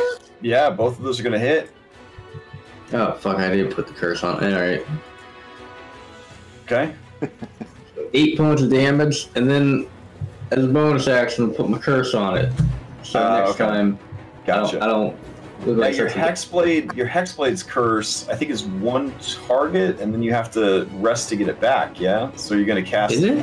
actual Hex spell, or? Oh, no, you're right. It's a long rest. Yeah, never mind. Yep, so I can't. So Okay, I'll just but look at remember, it. Hexblade Curse and regular Hex can stack, so it's not a bad spell to have in your repertoire. Oh, yeah. I actually have Hex. Is Hex Okay. Hex is really good. It gives you an extra d6 every time you damage the target. Is it a bonus It's a action? bonus action. And it's a bonus action to cast it, yep. Oh, fuck yeah, I'm gonna do that then. Alright, so you cast Hex on it? Okay. Yeah, well, Alright. it doesn't do anything, but... Gotcha. But at least it's on there now. Hey, man. Eventual damage is good damage. All right, Barnacle. Barnacle, who Did you regain your hit points for the creature that your Hexblade's curse was on dying? No, I did not. So it's Warlock plus your Charisma modifier. Ooh, so 5 points. Alright, so let's see. Barnacle gets a reaction back, and again, not a very complicated character. 1, 2, a 3. Oh my, that's how is it? Clumsy. Every time. I mean, she hits, but dang. If you were holding a shield, she's not. Okay. She has been really lucky with those so far. Yeah, I think every single one has been like, oh well. Yeah, it's something that doesn't matter. So let's see. That is an assload of damage, though. That will cut off one of its heads. Should I actually be moved back 1 space? I think I'm imposing on its area. Oh yeah, if it's not 2 sizes larger than you, then yeah. There we go. Okay. That should look great. Okay. Alright, so it takes 14 from her first attack and 14 from her second attack. 28 damage total, which lops off another head. And these heads, when they hit the ground, they just kind of like burst into flames, kind of burn away. And then she will 5e shuffle around it. She's gonna kill that Hydra by herself. Like, it's gonna be amazing. She mathematically, yeah, she probably could. If it didn't have magic weapon cast on it, 100%. All right, Lift. What are you gonna do? All right, I'm gonna spin around. I'll see the purple Hydra, and I'm thinking like, I like purple. It's like the color like crab blood. So I'll move up 20 feet. Okay. Which looks like a huge movement. And I'll take some swipes at him. All right. Django, give me an acrobatics check as this gargantuan crab shoulders the pillar on the way past you. Because in order to get past this dude, he can't move into its space, and he's so honking big, he had to kind of smash into the pillar to get past it. I don't even see tiny people like that. Yeah. Oh yeah, no problem. The pillar kind of tips a little, and then it tips back, and then it sort of and then like resettles. Sort of adjust my balance with it. Ah. Oh yeah, totally. All right, Crab Cake, you've moved into position. 15 and a nat. Nice. All right, 15 definitely hits for 17 points of damage, and then that nat 20 is going to be pretty nasty. Let's find out what happens.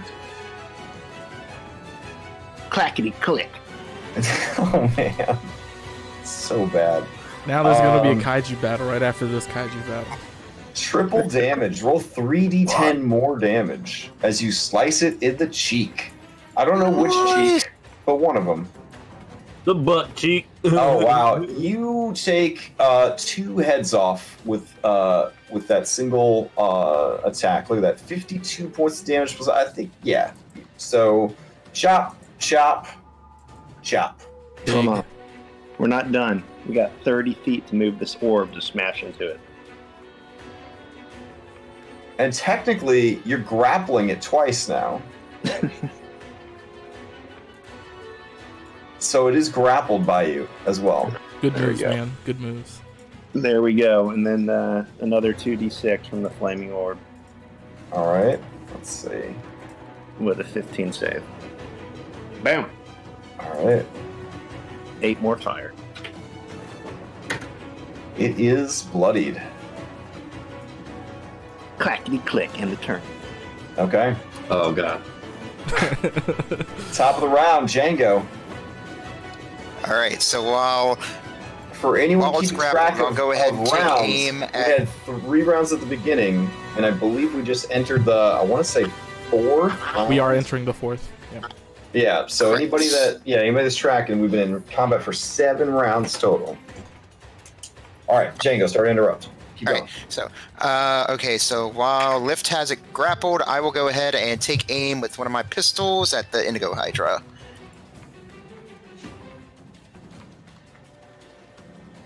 Big. Yeah, that's a hit. And he gets sneak attack. Sneak damage. Loop. All right. Oh, boo. All right. It's okay. 22 damage total, and you get another shot. All right. Yep. Second shot.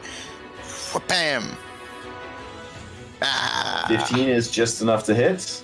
With that extra damage, the 2 shots, you blast its head clean off. Come on. All right. You only do that better. once, I think. Yeah, only get sneak attack once. Yeah, you only get one. Yeah. But still, All right, that's you did. right. Yeah, you did decent damage. Took off its head. Noise. All right. All right. All right. Now, Claximus, you're up. All right, I'm gonna move a bit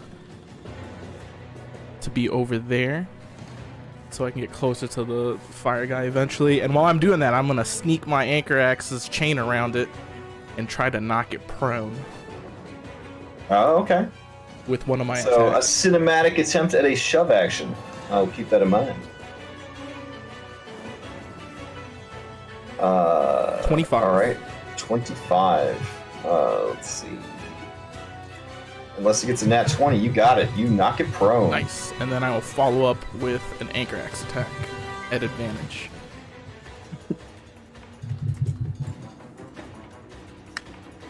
Oh, that's gonna hit. 23. It'll take 10 cold, and then it will take an additional 8 radiant. Oof. Okay.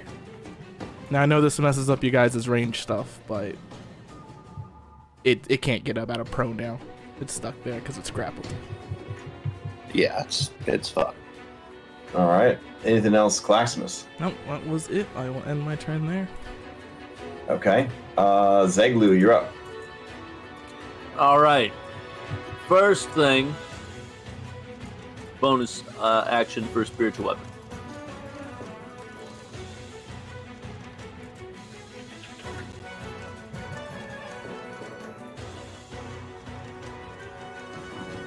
All right, for 5 whole force damage. Okay. Second thing, I'm going to use one of my channel divinities to make him vulnerable to damage from his next attack that hits him. All right. Sounds good. Use one of your big boy attacks for this if you're gonna hit it. Or just start peppering the fire one if you don't think you got a big attack. All right. Anything else from Zeglu? Nope. All right. Blaze Hydra has, what is this, 6 heads right now? That looks about right. 1, 2, 3, 5. Yeah, okay. Well, it'll just turn on the lady behind it.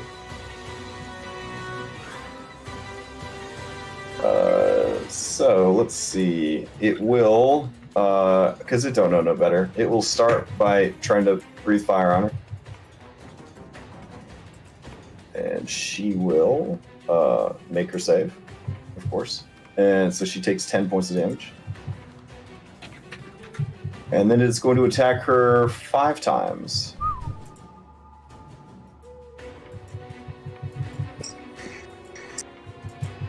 Dang. Wow. That could have been real bad. Wow. The last 2 do hit, though, and they do hit pretty hard. So it's 25 and 11. Or sorry, it's 20. Yeah, not 25. It's 15 and 11, so 26. She's not gonna try to parry? Oh yeah, the 17. Right. All right. In the end, she only takes 11 points of damage. And then same deal. It's just gonna kind of, kind of bull rush into her space. There we go. But not actually use the bull rush action. And then bonus action, it will heal. And then it will regenerate the head that it lost to gain 2 more heads.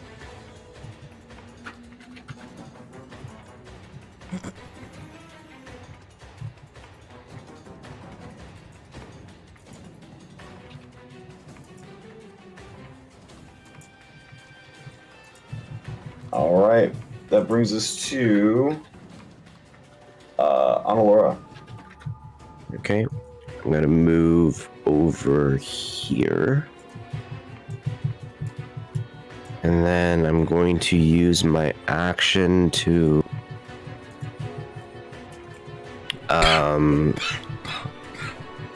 let me just link this Eldritch Cannon there. So I can use a spell slot, level 1 spell slot, to summon a different cannon, and that'll cause hydras to disappear. So I'm gonna summon Levy on my shoulder. All right. And then my bonus action, I'll tell Levy to shoot the Blaze Hydra.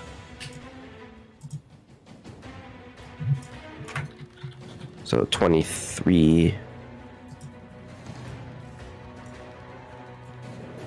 for 12 force damage. All right, that's gonna hit. This is the Blaze Hydra? Yes. Okay. Got it. All right. The mini Hydra disappears off Claxmus's back in a puff of fiery smoke. In a splash of water, Levy appears on your shoulder and fires his laser, striking the creature directly in the chest. Yep, all right. That's it. All right. That brings us to your guy, Vilsar. Okay. Vilsar is like, so big damage? Is that what you're saying? Big damage. Big dick energy, Vilsar. Okay. Let's see.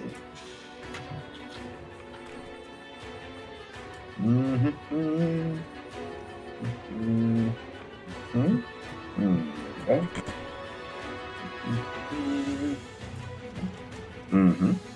Okay.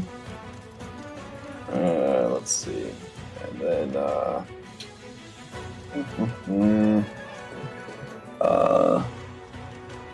okay. That template is gorgeous. Yeah, that He's looks really good. He is going to use Elemental Spell to make this deal ice damage. And he side-eyes Zeglu as he does that.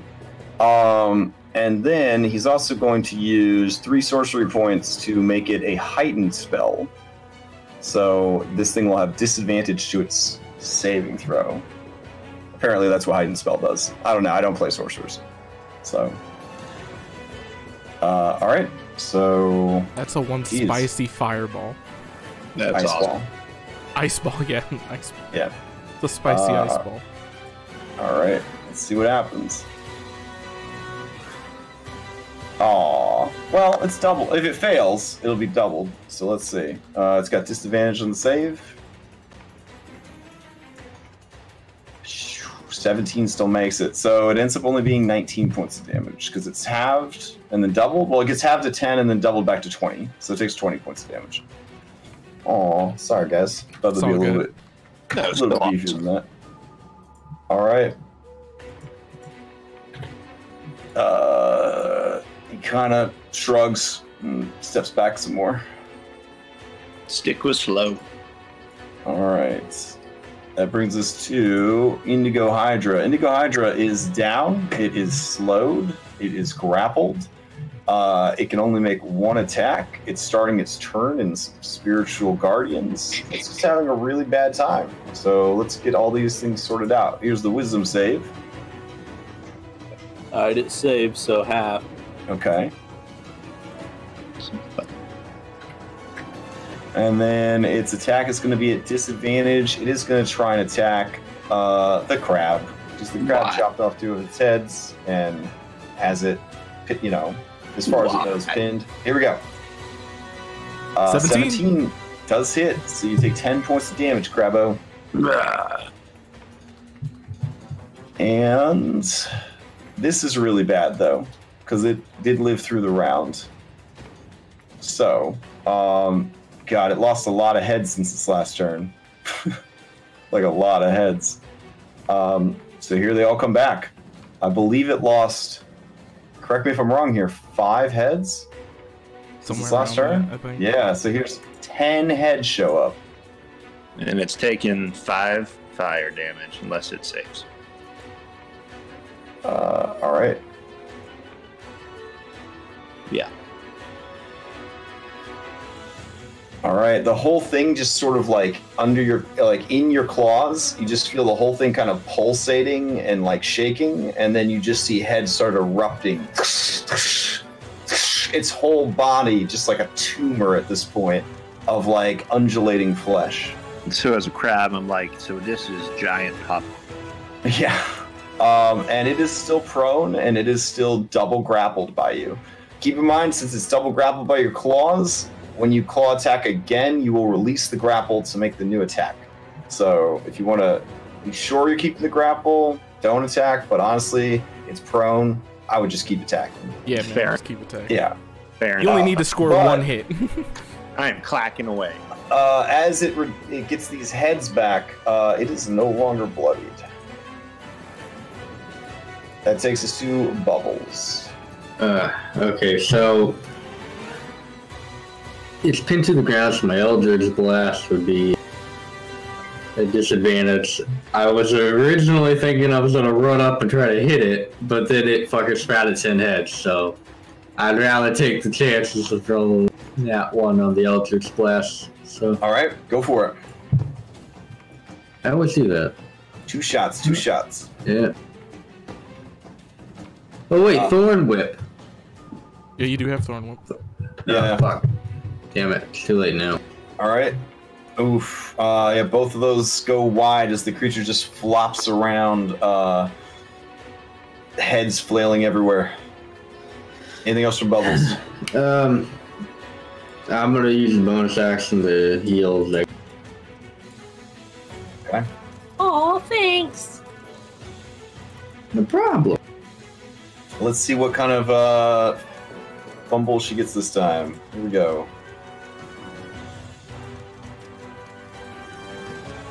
Oh my At god. least he's consistent.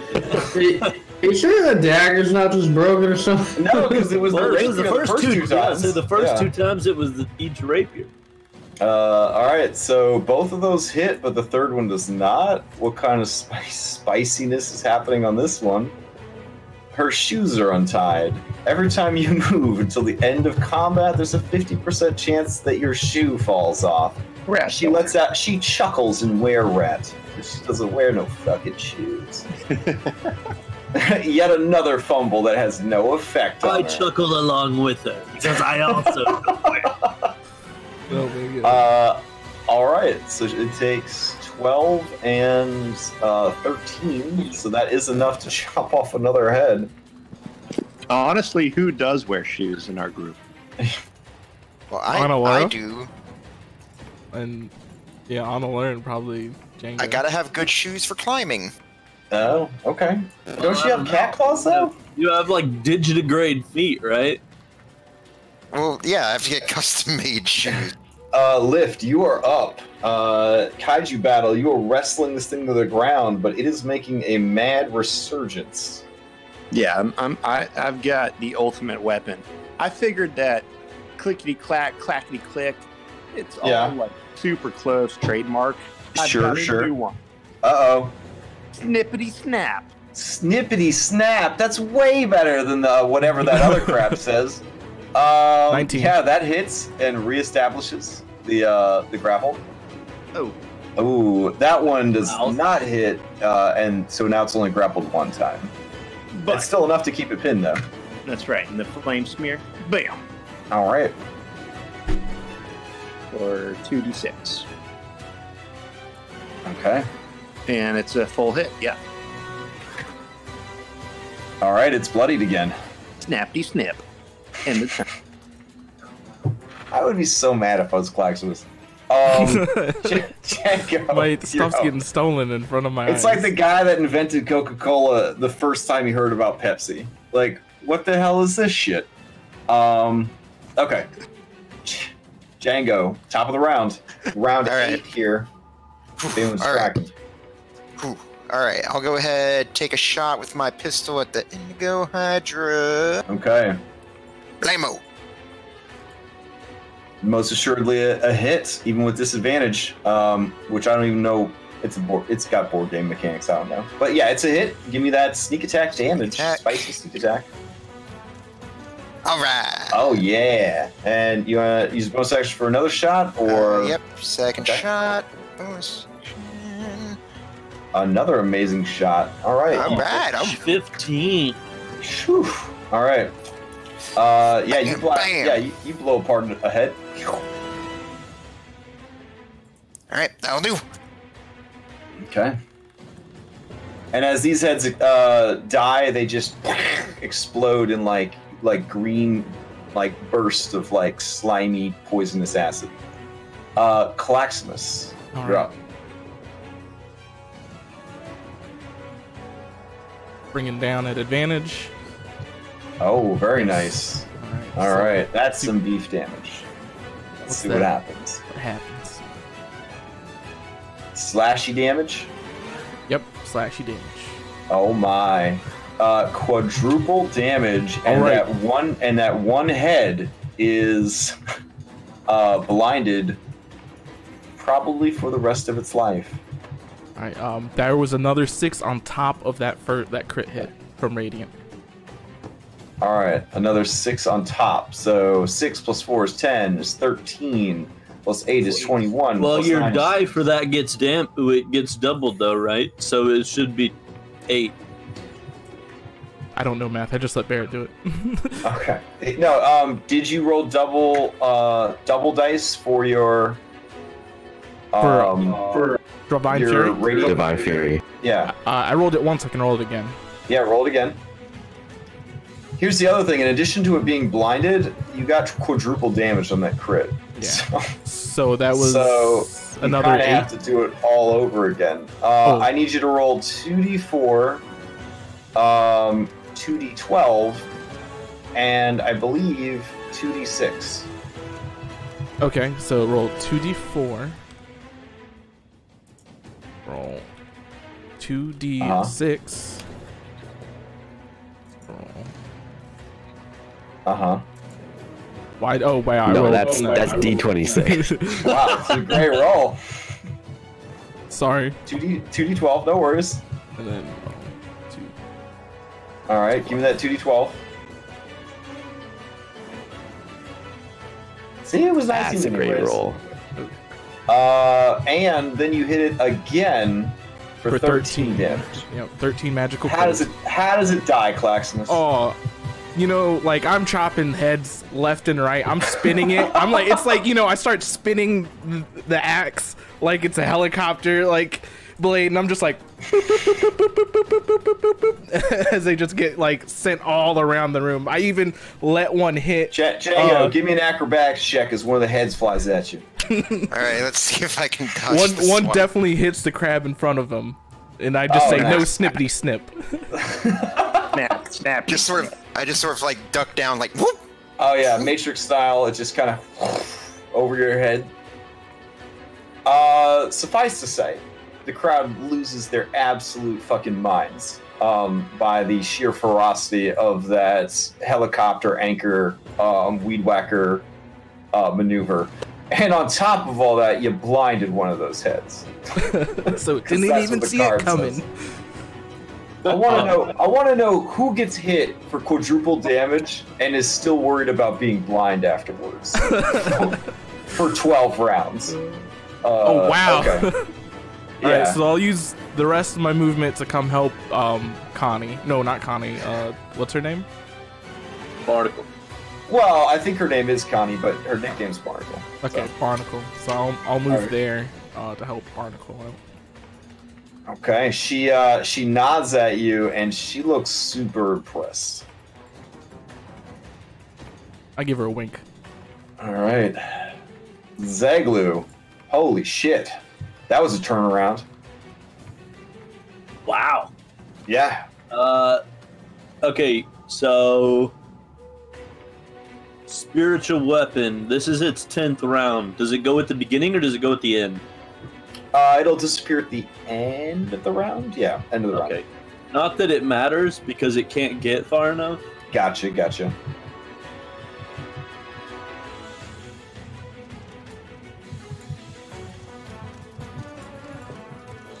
I have a lot of arena maps, but I like this one quite a bit. All right, I can get to right here. Okay.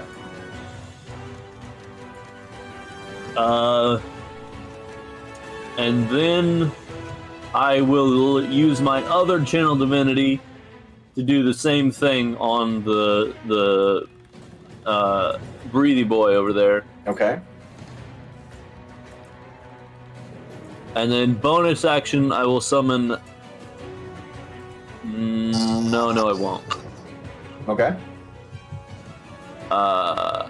Well, no, yeah. On bonus action, I'll summon another spiritual weapon next to it, but I won't attack with it yet.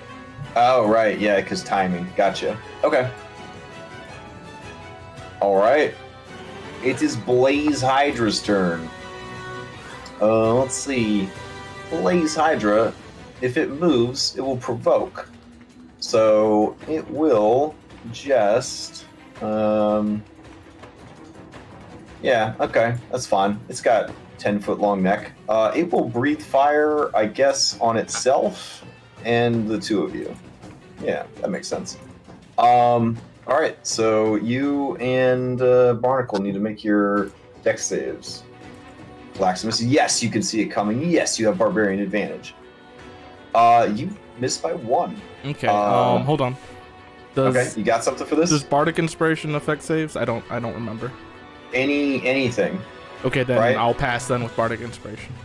All right, so you finally use the Bardic Inspiration you've been carrying around. Gotcha. All right, so you each take 8 points of fire damage.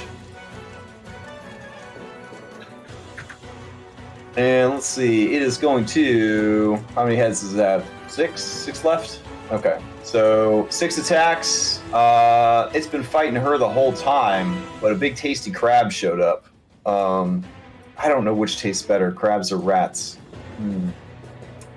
That's a tough call. Really, just could go 3 for 3. Yeah, let's go. It's too stupid to be strategic. It's just going to go 3 for 3. All right. So these 3 are for Barnacle. Here we go. 1, 2, 3. Oh shit. But what about her thing? Yeah. So she will defend against the last one. But let's see how the first 2 panned out, because that could be real by you.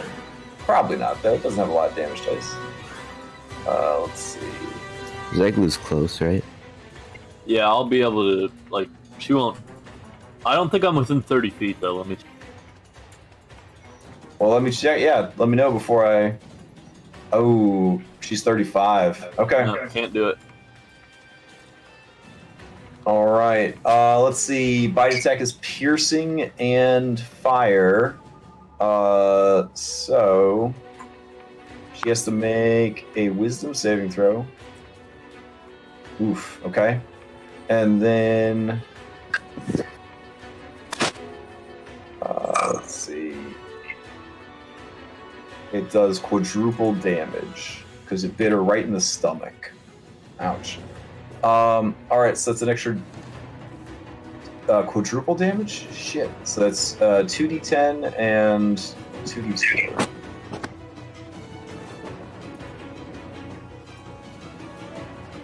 Alright, so 15 plus 16 plus 5 would be 36 points of damage. So she is bloodied, and then she gets hit for 19 on top of that. Alright, she's still alive. Kinda wish I just directed all my attacks at her. Oh well. Here are the other 3 for Claximus. 1, 2, 3. Okay. 2 of those will hit. Okay. And then it will bonus action to regenerate. And it lost 1 head since last turn. So it is going to grow 2 to replace it.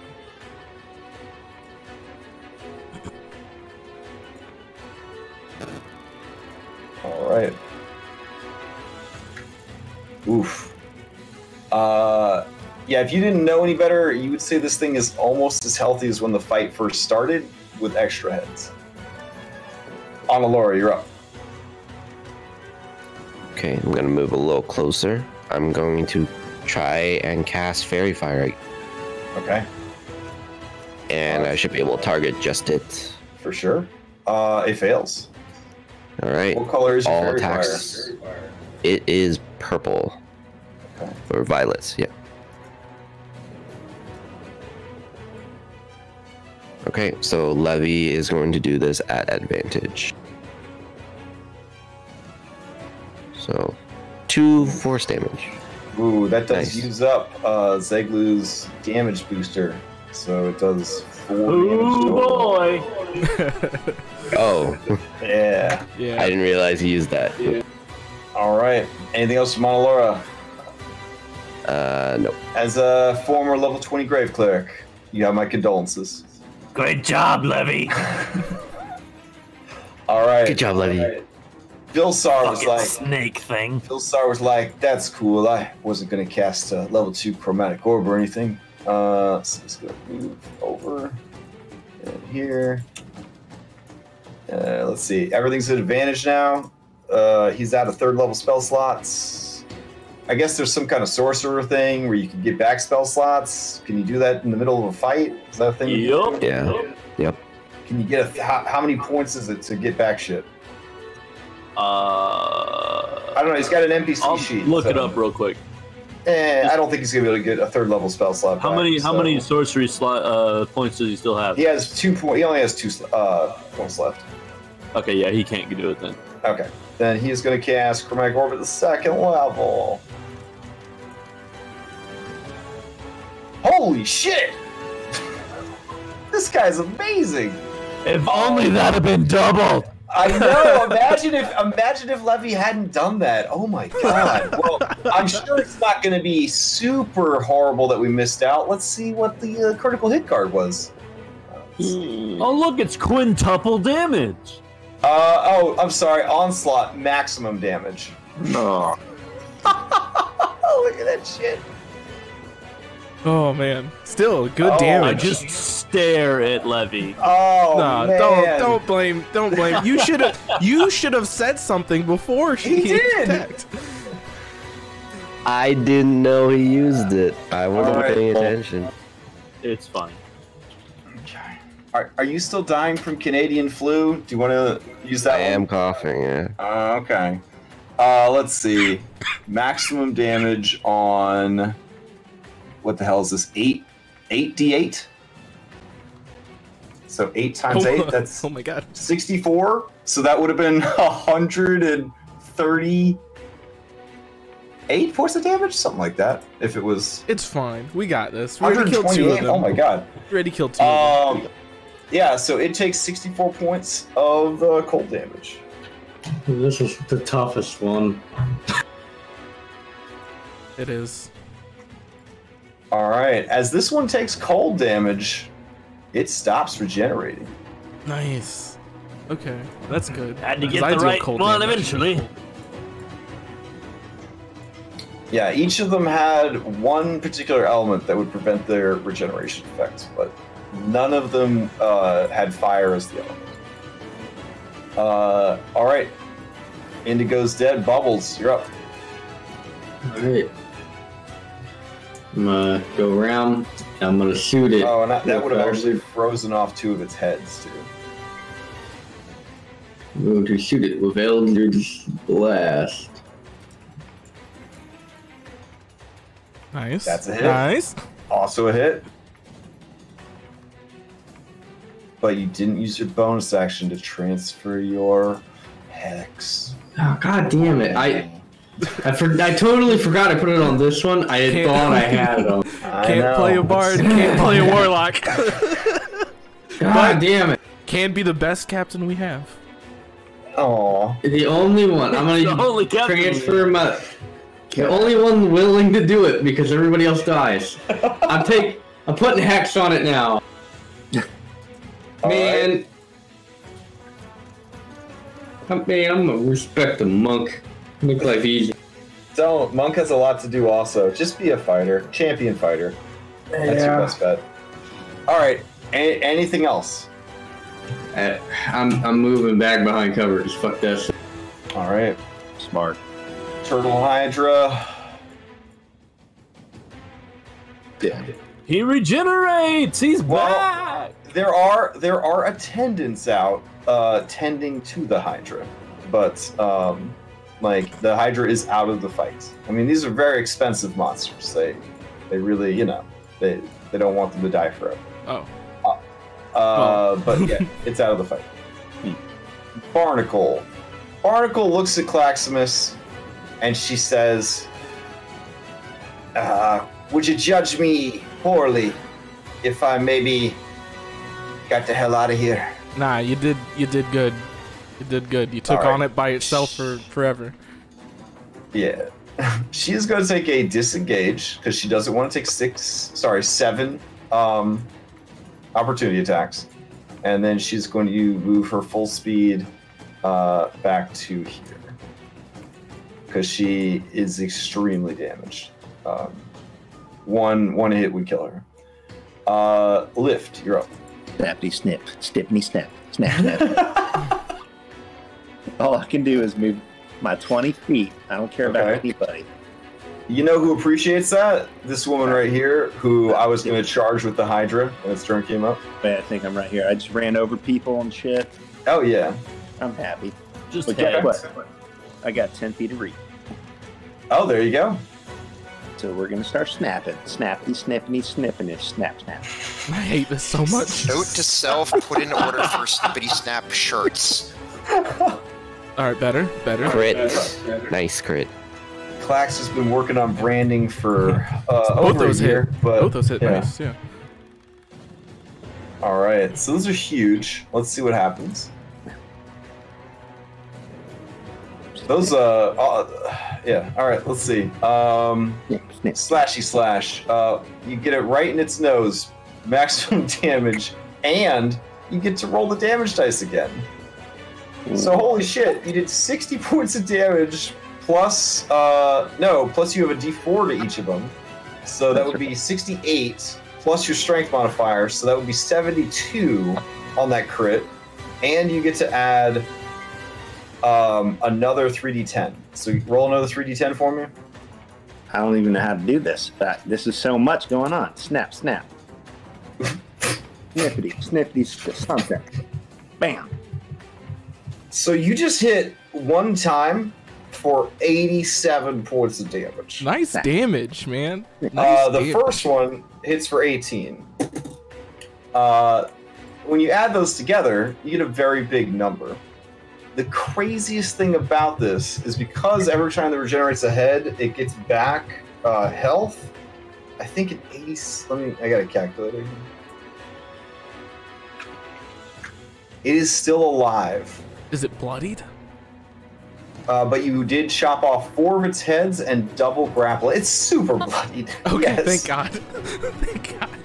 And it's not going to be able to regenerate, because if it could regenerate on its turn, it would grow back 14 heads.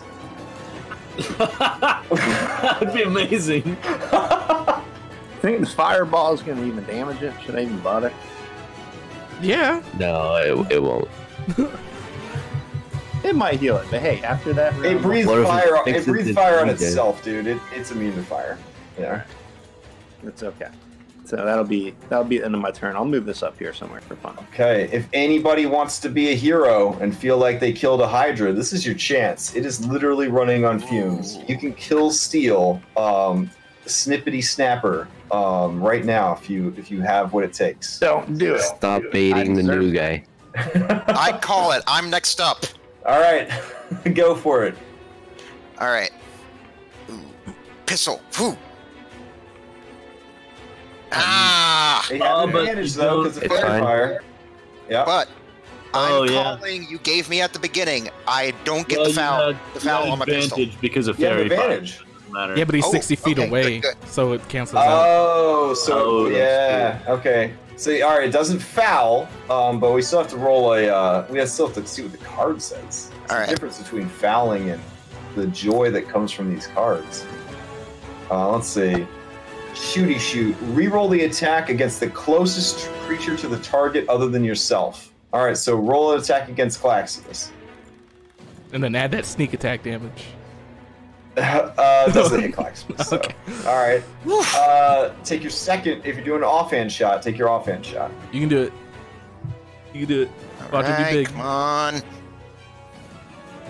Oof. All right. None of them make it past this 20-foot-high mountain of shell that is between you and the Hydra. All right. Anything else from Django? All right, that'll do it. All right. Claximus, this is your chance to reclaim. That's what we'll try. All right. Because this would be 2 Hydras if you could take this one out. I'll move there, even though I know I can't get a flank. Gladiator. Some people thought you'd gone soft shell. Maybe this is it. But now that you got to compete with this Hulking crab, I don't know. Even though I have advantage, I'm going to recklessly attack still, even with advantage. Okay, for flavor. For flavor, I got it.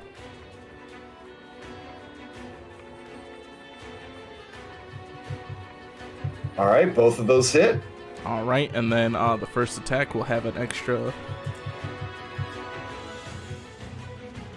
7 damage. So we got 12 cold, then 7 radiant, and then 19 cold after that. How does it die? This time I just sink it. I sink my axe into its body and I bring it really close, and I say to it, clickety clack. And then I dive it even deeper with the second attack. All right. Creature shudders and it dies. Is its dying breath snippety snap? I don't think Hydras are smart enough to have language. No, they don't. So, as it dies, immediately veterinarians are sent out onto the fields to save these creatures, these precious endangered creatures. No one comes out to give you guys first aid. However, there's no way to hear what's going on because the roar of applause from the crowd is deafening. You all have the deaf status. Nice. Is it with my racial? Can this giant crab ride my back? Ooh. Does that work? No, it's medium creatures can ride it. Oh, medium. Okay. Dang it. I'll just climb on its back instead. Okay. Do you consent to this hulking crab? Definitely. All right. I Pokeball out a Magikarp. I offer. I point to the captain, and then I point to my back. You need a boast. On the back. You need to boast as loud as you can when you get a chance to boast. What? I don't know. Boast. But we're deaf, so Get we on can't his hear. back. I'm gonna hop on. I'm hopping. Crab trifle cake. I climb on the back. On his back. And then I'm gonna yell. Where is it? I'm on top of the giant crab, so you're gonna be on top of all of us at the very top. I climb up there. I'm just rhythmically going clack, clack, clack with my claws. And I'm finishing it with clickety. No, I start clickety, you do clack. I hit you once. I do clickety, you do clack. All right. I'm gonna shout out to the crowd. We are the Bumbling Bosom, and there's not a challenge we can't conquer. Clack, click, clack. And then I don't know. I can't really hear anything. I don't think anybody could hear me. So I'm just gonna do that Rocky Balboa. I'm just gonna like that. Just keep I'm boasting. just gonna keep yelling it and just talking shit. I guess. None of it's audible, so Tonight we are champagne pouring over us. All my friends were glorious. Tonight we are victorious. Yeah, we all start singing Fall Out Boy. Yeah. They are, man, again, they're just throwing things, semi-riding. It is incredible. They thought they would see, I don't know, somebody die.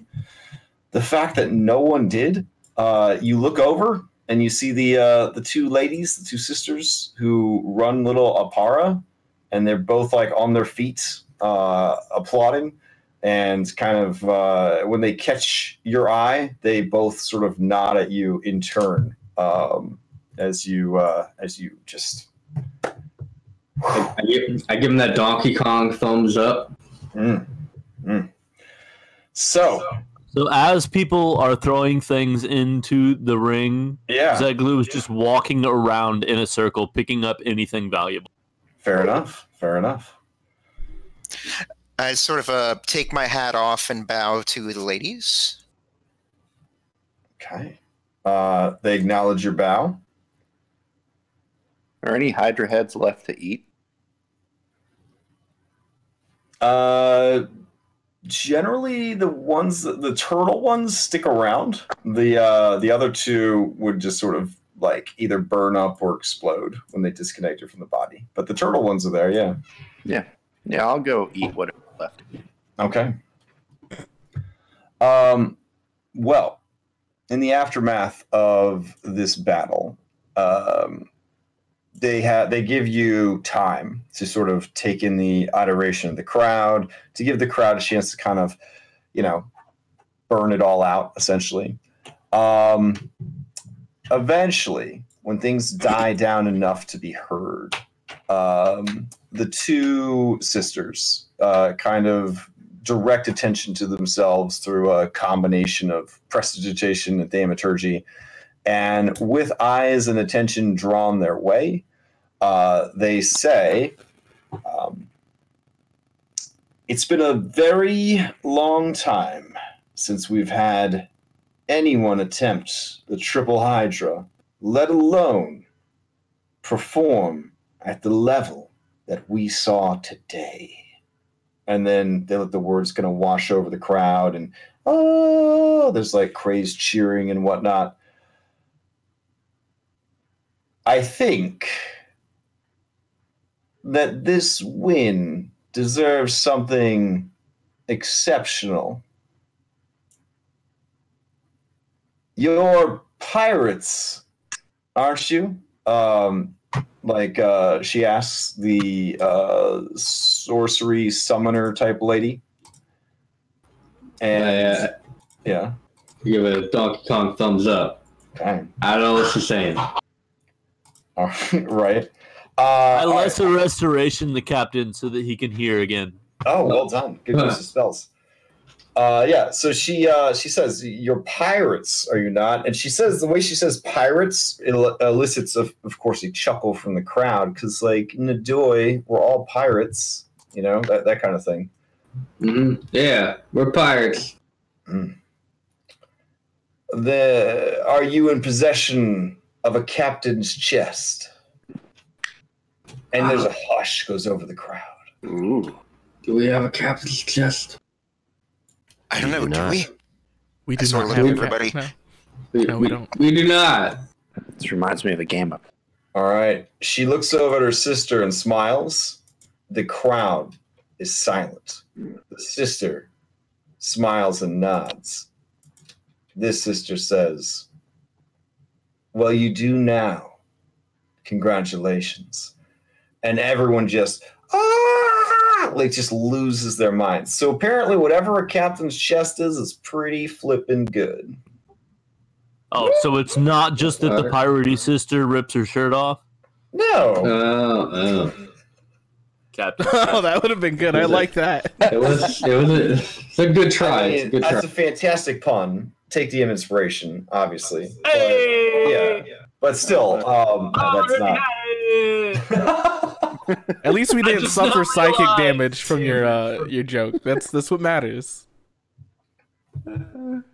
Everyone suffers 2 points of psychic damage. No, that was a good. Right. That was a good I'm joke. still on temp. That was excellent. That was excellent. All right, so do you want to know what a captain's chest is? Fuck Hell yeah. yeah. No, we don't care.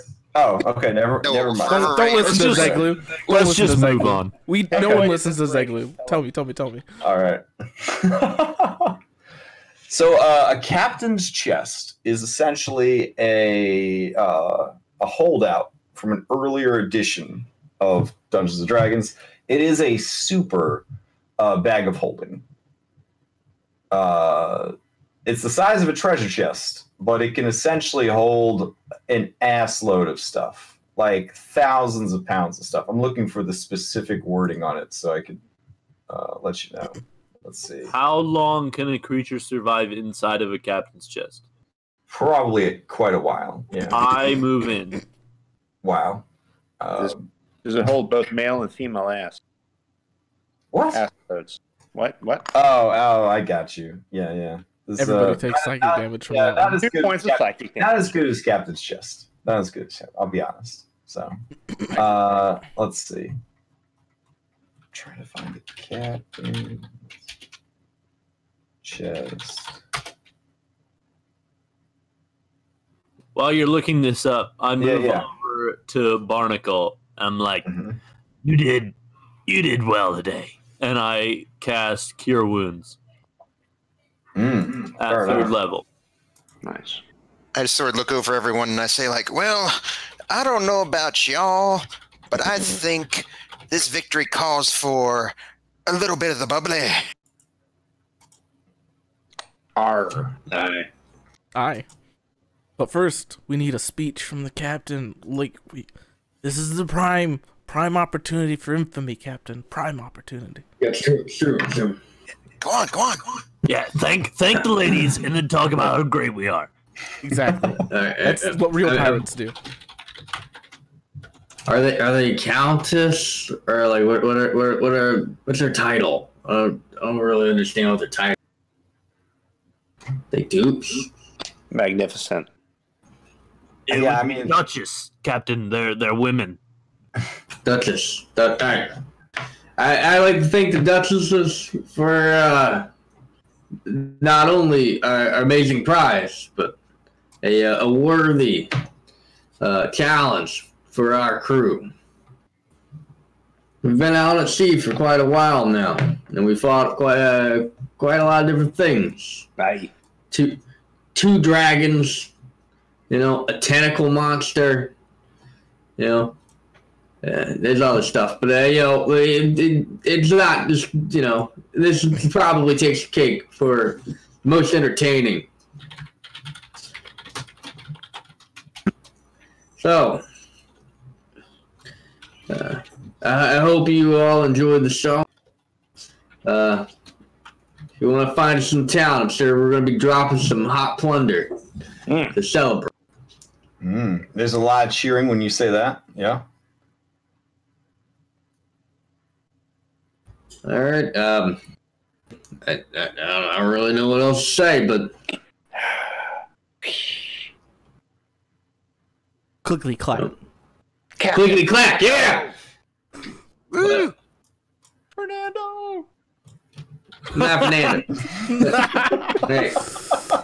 Oh, Clack. Fernando. I just start cheering. Fernando! Fernando! Go Bubbles. Captain Bubbles. Captain Bubbles. Scat Bubbles. I'm going to turn to Clacksmith and be like, Clacksmith, I need to talk to you. I think it might be the concussion, but I think I have an idea. Okay. All right. So you want to add your performance here and your speech here to your check for infamy after you drop your plunder, because it's been too long since the last plunder. They've forgotten about you. So You're right. you want to... Okay. I think we should save it after. So that way, we get as big of a boost as we possibly can. So I assume after this, we, leave and then just start partying hardy. Maybe burn down an opera house or something like that. Okay. I got you. No more All party right, so I posted up what a captain's chest does. It's pretty badass if you install it in your ship. I want to see this. This iron banded sea chest I want to see this. Yes. is 2.5 feet by Yeah, 4 so captain's chest, this iron banded sea chest is 2.5 feet by 3 feet by 4 feet in size. It's decorated with chains and brass skulls, of course it is. The chest has no lock, but any standard lock could easily be attached to its hasp. The interior of a captain's locker chest functions similarly to a super bag of holding. It can hold 2,500 pounds or a volume of 250 cubic feet. The chest's weight remains the same, regardless of what it's holding. It does not rot or take any other damage from immersion in water, and is watertight, even if opened underwater. When it's placed within the hold of a ship or some other enclosed cargo-carrying vehicle, the chest warps the dimensions of the cargo hold so that the cargo capacity increases by 50% without changing the weight of the vehicle. The cargo area remains attached to the vehicle, however, so outside conditions that affect the vehicle can also affect the increased cargo hold size. If the captain's locker is removed from the cargo area while the hold contains more cargo than it can contain on its own, any excess cargo is forcibly expelled through the hatches or other means of egress to infuse explosive damage to anybody within 5 feet. So yeah, basically, in addition to being a super bag of holding, it also TARDISes your cargo hold. Nice. Yeah. Do we have to get that installed, or is it just like plug and play, whatever? You just put it in your ship. Now, if you take the chest out while you are overfilling your ship, that's where that last part comes in. So if it's removed from your ship, that extra dimensional space it's creating on the ship will be removed, and then that extra stuff will just explode all over your ship. Gotcha. So, if we loaded the extra dimensional cargo hold up with a whole bunch of cannonballs. Yes. And then pulled the chest out. The interior of the chest is different. The interior of the chest is different than the expansion it creates on your ship's cargo hold. Right. So we load the cargo hold up with cannonballs. Sure. We and destroy move your the own chest. ship. Yeah. Okay. Because it says it shoots out of points of egress. Right. So right. We move the chest, and then out of all of the doors and the windows, we shoot a whole bunch of cannonballs. Yeah, but I feel like something like that. It's probably going to egress was going to also be like the cracks between the wood. Like, I mean, I'm sure it'll work exactly how you think it's going to work. Totally. Right. It'll turn our ship into a bomb. That is true. Yes, that is true. But it should help you guys immensely as far as if you need to start carrying more cargo, more plunder, and all that jazz. Sweet. All right. So you guys head out into Little Apara to spend some plunder and get some attention. I'm assuming. How much plunder did we get for winning that? You didn't get any plunder, you got that. Okay, so just the chest. Yeah, I'm sorry, was the 30,000 gold piece magic item not good enough for you? Yeah, I don't know how. I mean, yeah, I was just asking. There was no plunder reward for it. They thought you guys deserved more than plunder based on your performance. Right. If you'd like to cash out and just have, say, I don't know, like 10 plunder, they could do that for you instead. I'd rather take the chest. I like it. Okay. All right. Just checking. All right. So out in the community, how much plunder are you going to be dumping into this thing? I am pulling up the infamy document right now. Also, I looked at your thing. It says you only have 5 infamy. Am I looking at the wrong spot on your We have 10. You have 10 now, right? Yeah, it's in the inventory. It's in the inventory. Oh, you track it in your inventory now? It's always been in the inventory. Oh, yeah, I've never changed it in the ship stats. Okay, yeah, because I was in the document earlier today to double check, and it still said 5, so I was confused. No, yeah. It's 10. Captain, we need a lot of information. Right under. Yeah, right under plunder. Got it. We need to spend. We need to spend tonight. Yeah. So yeah, I mean, I didn't want you guys to sail all the way to Port Peril and get turned away. So I assumed that you guys, when you decided you were going to go to Port Peril, would start asking around, like, what does it take to get an audience with the. If you have the thing open right now on Allura, I have the Ring of Protection, so you might want to update that part. I'll update it. Don't worry. Okay. So infamy and disrepute. All right. Let's go ahead and get in on this thing. Pirates, wealth, blah, blah, blah, disrepute, blah, blah, blah. Oh, by the way, when you guys hit 10, did you purchase any of these abilities, or are you saving your points for later on? We didn't buy anything. No, we Okay, didn't buy because anything. once you reach Disgraceful, which is 10 infamy, you could have bought, using your points, you have 10 points to spend. For 2 points, you could get Yes Sir. For the next hour, the PC's crew completes any mundane tasks they're assigned in half the normal time. This relates to any crafting or profession, sailor checks. 5th edition terms, it would be whatever skill checks they have to make related to the ship. But it's not for combat or more complicated stuff like making magic items.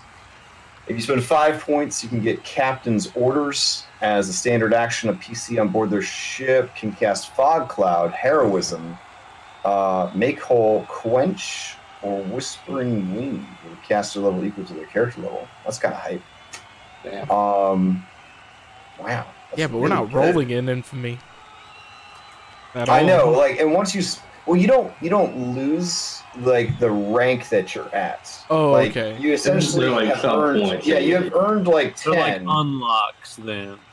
Right. So basically, you have 2 budgets. You have like the total score you've earned, but you can also spend the score you've earned, like back down to 0 if you wanted to. Does that make sense? Okay. But we always keep within that height. But you always keep the maximum amount you've earned. Yeah. Okay. So you could also purchase Walk the Plank for 5. PCs may sacrifice 1 crew member or prisoner. That's terrible. To grant yourselves and your crew one of 2 bonuses. +2 on all skill checks or +2 on all attack rolls. These bonuses only apply while on board the PC ship and last until the next day or when the captain leaves the ship. If the sacrificed characters return to life, you get a -2 bonus because everybody realizes that you're just a bunch of posers. Yeah, but if feel you're like- bloodthirsty enough, you could kill someone every day and constantly have a +2 bonus to everybody's skills and attacks. I I know what Dungar is doing. Oh yeah. But his morale for his crew must be like pitiful. But not if they're doing prisoners. Oh, true. Well, I mean, Alright. their morale's already pitiful because they're prisoners. Yeah. So you can blow your whole load and get up your dogs. Every PC and allied character on the deck of the PC ship is affected as per the Cure Light Wounds, which is just Cure Wounds cast at level 1, as if cast by a cleric of the PC's average party level. This imposition can only be used once per week. So it'd be all of your points, but essentially you get a super heal for your entire crew once per week. Which could be pretty good when you've got pirates that only have 11 hit points. Getting like a 1d8 + 4 heal is pretty nice. So just pointing that out. Once you guys get to Despicable level, which is 20, that's when the dude will actually be willing to meet with you. And then there's a new grocery list of abilities that you can buy at that level. So, Is this in our? Where is this? where's this document I'm talking about? Yeah, is it in our charter? It should be, but I'll put it in resources again. I guess you don't have resources. I'll put it in announcements. Sure. We have resources. Oh, there it is. Okay. So, How much plunder can we spend to get infamy? I always forget this. Oh yeah, that's the other thing I was going to check. So for this check, here we go. Winning infamy. A few things you can do: gain an audience, a deed to tell about, a flair for storytelling. To gain infamy, the PCs must moor their ship at a port for 1 full day. PCs determined by the group will be the main storyteller, must spend their time on shore carousing and boasting their infamous deeds. You make deception, intimidate, persuasion, or perform checks to gauge the effectiveness of their recounting. The DC of this check is equal to 15 plus the group's average party level. So you guys are 7, right? So this is 22 DC. The check is referred to as an infamy check. If the character succeeds in this check, the group's infamy and disrepute both increase by +1, so long as neither scores at its maximum amount. If the result exceeds the DC by +5, The group's infamy increases by 2, and if it exceeds by +10, it increases by +3. The most a party's infamy can increases by 3 unless the DM says otherwise. If the PC fails an infamy check, there's no change. Blah, blah, blah. How can you make it better? Every point of plunder will add a +2 bonus to the skill check. How much do you want to spend, Captain? We have 18, and I know we need 10 to meet with the... No, we need 20 plunder, right? No, we need 20 infamy. We need 10 plunder as well. 20 infamy and 10 plunder. Plunder is a lot easier to get than infamy. Let's spin as much. So, what if we spend 5 plunder? Right, I mean, like... I can guide you as well. Yeah, I mean, like... Do a D4. I want it to be like... Oh, you can't spend 5 plunder? No, you can spend 5. You can't guide. You can't use guidance. Yeah. I think it's this one. I think you might be able to get... This check represents like a full day of like... Yeah, guidance is like a cantrip. I can just follow him around and constantly cast. Yeah, I don't think... No, it's not. It's not even about the full day. It's not even a person. It's like us. Yeah. Yeah, it can't benefit. Specifically it can't says benefit you from can't. any of these sort of long-term or short-term bonuses like bardic inspiration or guidance or any of that. The system is coming over from Pathfinder, where they did not have those things. So, like, essentially, you kind of have to go off of your raw ability. You can get bonuses for role-playing, for doing things for the community, for exceptional deeds, for exceptionally infamous things that you may have done in and around the community, etc., etc. But so do we get to make a round robin roleplay thing? The 5e cheese stuff that you can use to make your bonuses go even higher does not work for these checks. You can benefit, of course, from expertise if you have expertise in any of those 4 skills. Okay, and can we assistance for advantage, or is this just all the raw check? No, it's all raw.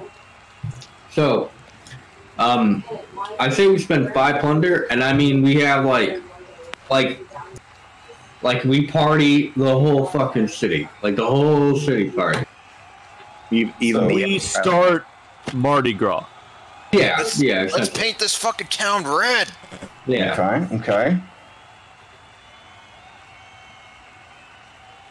All right. So you want to spend all of the next day as well partying? Yeah. I want to do kind of like ride your 3 victories that you've had over the last 3 days. Tell the story of your victory over there. Is there anything else that I need to know about before I set the modifiers? Like anything else that you were doing? I mean, I was thinking we do like pub crawl from like one tavern to another. We try to gather people at each tavern to follow. Gotcha. Okay. And I mean, we should cash in on my Shadowed Shores Kobold contacts for this. Yeah, I would add a bonus for that. Absolutely. Okay, and I'm gonna do that. All right. I've got a request. Kobold contacts. Okay. Lift would like to. I'm sure there's some type of like tribunal or judgment area, and I would like to be the executioner as a hulking crab chopping off heads for anyone convicted guilty of crimes that are like violent. So not like nothing like, like someone stole something from a shop, this and that. Nothing. I want violent crimes. I want to be an executioner for a day. So you're offering your services as a celebrity executioner? Yes. That's awesome. Okay. As a hulking crab. There is going to be a conflict of interest because they are going to want you to kill slaves who've tried to escape. No, only violent crimes. That's why I meant. I mean, that is a violent tried crime. to escape. Yeah. Non-slave related violent crime. Oh, okay. It's a celebrity job, It's all like, right. We don't fill like regular positions. Today's a day of like joy. Okay.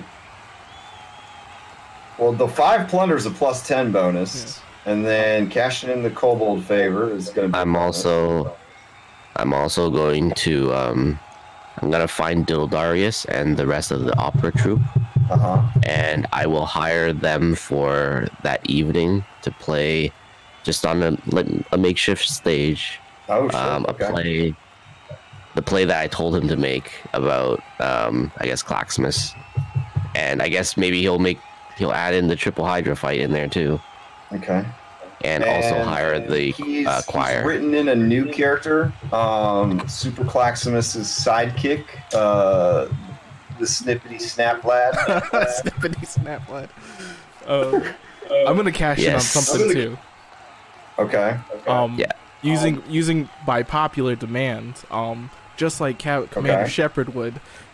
This is my favorite place on Little Apart. Oh, celebrity endorsements. Okay. Yeah. Smart. Okay.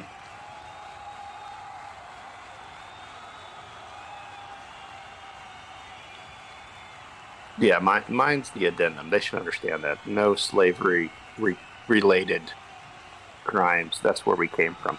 All right, so I have local kobolds recruited for spreading the word.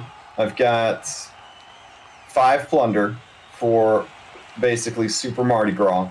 I've got huge successes in the arena because you had people from your crew place in all 3 days events. Well, every day they placed in one of the events. You didn't participate in everything, but you still had a great showing. And then, of course, the triple Hydra was fantastic. Celebrity appearance to kind of execute people, but be morally judgy. I've got a play by famous playwright about Claximus, Super Claximus, and Snippety Snap Lad. And then I've got celebrity endorsements of local businesses. Is there anything else I need to know about before we make this roll? Is the sex parade part of Mardi Gras, or oh my god, does that have to be so? I mean, they're pirates. I would assume sex parade is just part of the Mardi Gras experience. Yeah. Yeah. There. Okay. All right. Okay. All right. Anything else? Going once? Going twice? I am curious for Django. Has over the course of this whole thing, has anyone of any gender or race shown any interest whatsoever? Oh yeah, they're pirates, bro. Like, they're super promiscuous. Yeah. The shackles are it's just a lot of free loving all over the place. So yeah, basically in this campaign, it is assumed that at any point there is like pirate loving going on. Like, you don't have to roll the check. So if there's particular NPCs that you have your eye on, then we kind of roll for compatibility, et cetera, et cetera. But especially when you're in port and your crew is dropping thousands of gold, yeah, you're just drowning. You're drowning in pirate love. Absolutely. So. All right, sounds good to me. All right. Except for Zeglu, because he thinks it's icky. Fair enough. Half of you thinks it's icky. The other half. For the rest of us. Let's not forget Zeglu your is more were-rat. recently conflicted, but he still thinks it's. I mean, Red might make a move. You saw you in the arena. True enough. Yeah. And you are so appealing when you're in your hybrid form. Yeah. Has Django seen my hybrid form? I don't know. Please don't do it. If Show it to him on the ship when we're out of town, but not here. Not here. I walk up to Django. Hey, I got something to show you. Follow me. What is it? What is it? What you got for me? I go to a back alley where there's Gross. no one there. Oh my god. And then I change into my hybrid were-rat form. Post it up. Is that it? Oh no, just a second. Wait until you see the picture. Post it up so the stream can see. I gotta find it.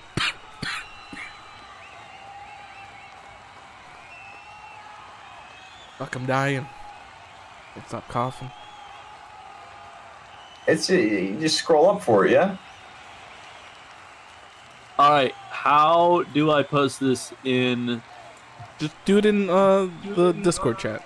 If you can't. it would just be easier to see it that way. Oh god, it's terrible. Ah! Back foul beasts! I just sort of like draw my sword, like, So hideous. I think it's kind of cute. I hope one day you get real character art for it. I really do. I mean, the more I look at it, the cuter it gets for sure. I will, but this is pretty good as a combination between rat and kobold. Like, that's pretty close. Vilsar wants to know, of course, after all this is said and done, if you still need a ship wizard. Welcome aboard. I think you have more than earned your place. Okay. Oh, so what's his new name now? Well, what was his name last week? Vaturg. Vaturg. Thank you. Yeah. So Vaturg. I was calling him Vilsar for some reason. That's his last name. Sure. Vaturg will then join your crew. So you can add. You have a ship wizard now. Hooray! Only 49 sessions later. And if it hasn't been mentioned, Lift would like to talk to one of the twin girl leaders. Oh, sure. Yeah. The less bitchy one, I can't remember who it was. That's almost impossible to tell. Yeah, it doesn't matter actually. I like him bitchy. Okay. What are you trying to talk to them about? Like nature and stuff? Yeah, like, you know. I mean, if you consider birds and the bees nature. Well, yeah, obviously that. Plus, like, have you ever seen a flower petal break? Those kind of things, like. Oh, like super dreamy stuff. Like you're gonna like act like you're real deep and everything. Yeah, and then I'm gonna say like, do you want to smash or what? Okay.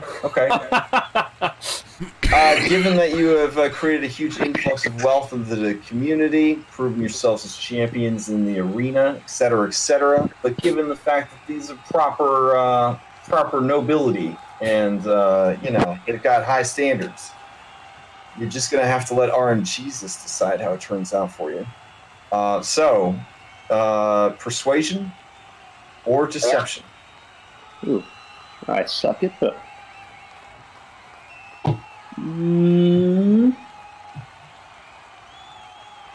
Bam.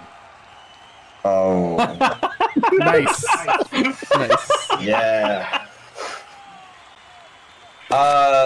It's one of those things where, like, you give them the finger guns after you say want to smash. You drop in what you're pretty sure are some of the sweetest pickup lines that have ever been invented. Yeah. And yeah, like when you like look away for a second, like the one sister takes out her gun and pretends to blow her own head off, kind of thing. Yeah, it's not well received. It's okay. It's a numbers game. Let's understand this. Could Bubbles Jr. try for the rebound? Wow. With advantage after that. I have to ask, are you trying as Bubbles Jr.?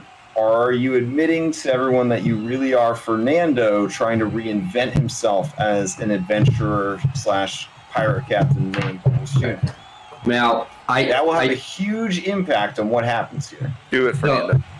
Here's my question. What do I think would piss Fernando off more? Do you think it would actually piss him off if I'm like, I'm fucking Fernando, but I'm actually Bubbles Jr. now?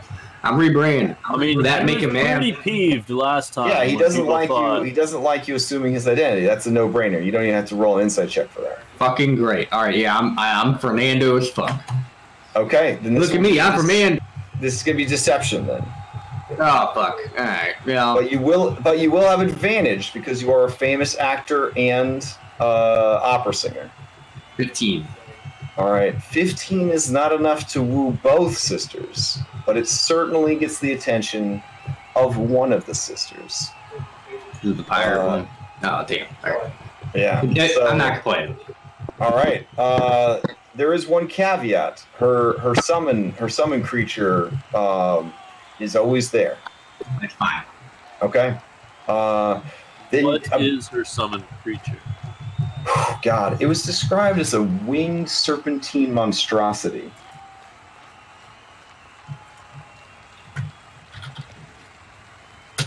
Yeah, I believe those were the exact words for it. It was a winged serpentine. Let's see, Iolandra and Petrina. So you're hooking up with Iolandra. She is an aristocrat and a summoner, two classes that no longer exist. Let's see. She's a gifted summoner. Her Eidolon resembles a blue feathered serpent with the wings of a bat. Alright. So yeah, you spend the night in luxury at the palace, and it's pretty nice. It's pretty nice. Okay, so I will add slept with regional leader to your modifiers. I should have just told him the truth. I would have plus 12. Alright. What else we got? Anything else, or are we ready to roll this thing? Let's roll this thing. Sure. One thing real quick. It's like amongst the festivities, I find Shivaka amongst the crowd, and in a partially drunken haze, I grab him and say, like, hey, if you dance with me, I'll tell you the story of how I got my hat. Okay. Shivaka, she will narrow her froggy eyeballs at you. No one, I think, has managed to win Shivaka's heart. She's a tough one to crack or figure out. Go ahead, give me an insight check. All right. Okay.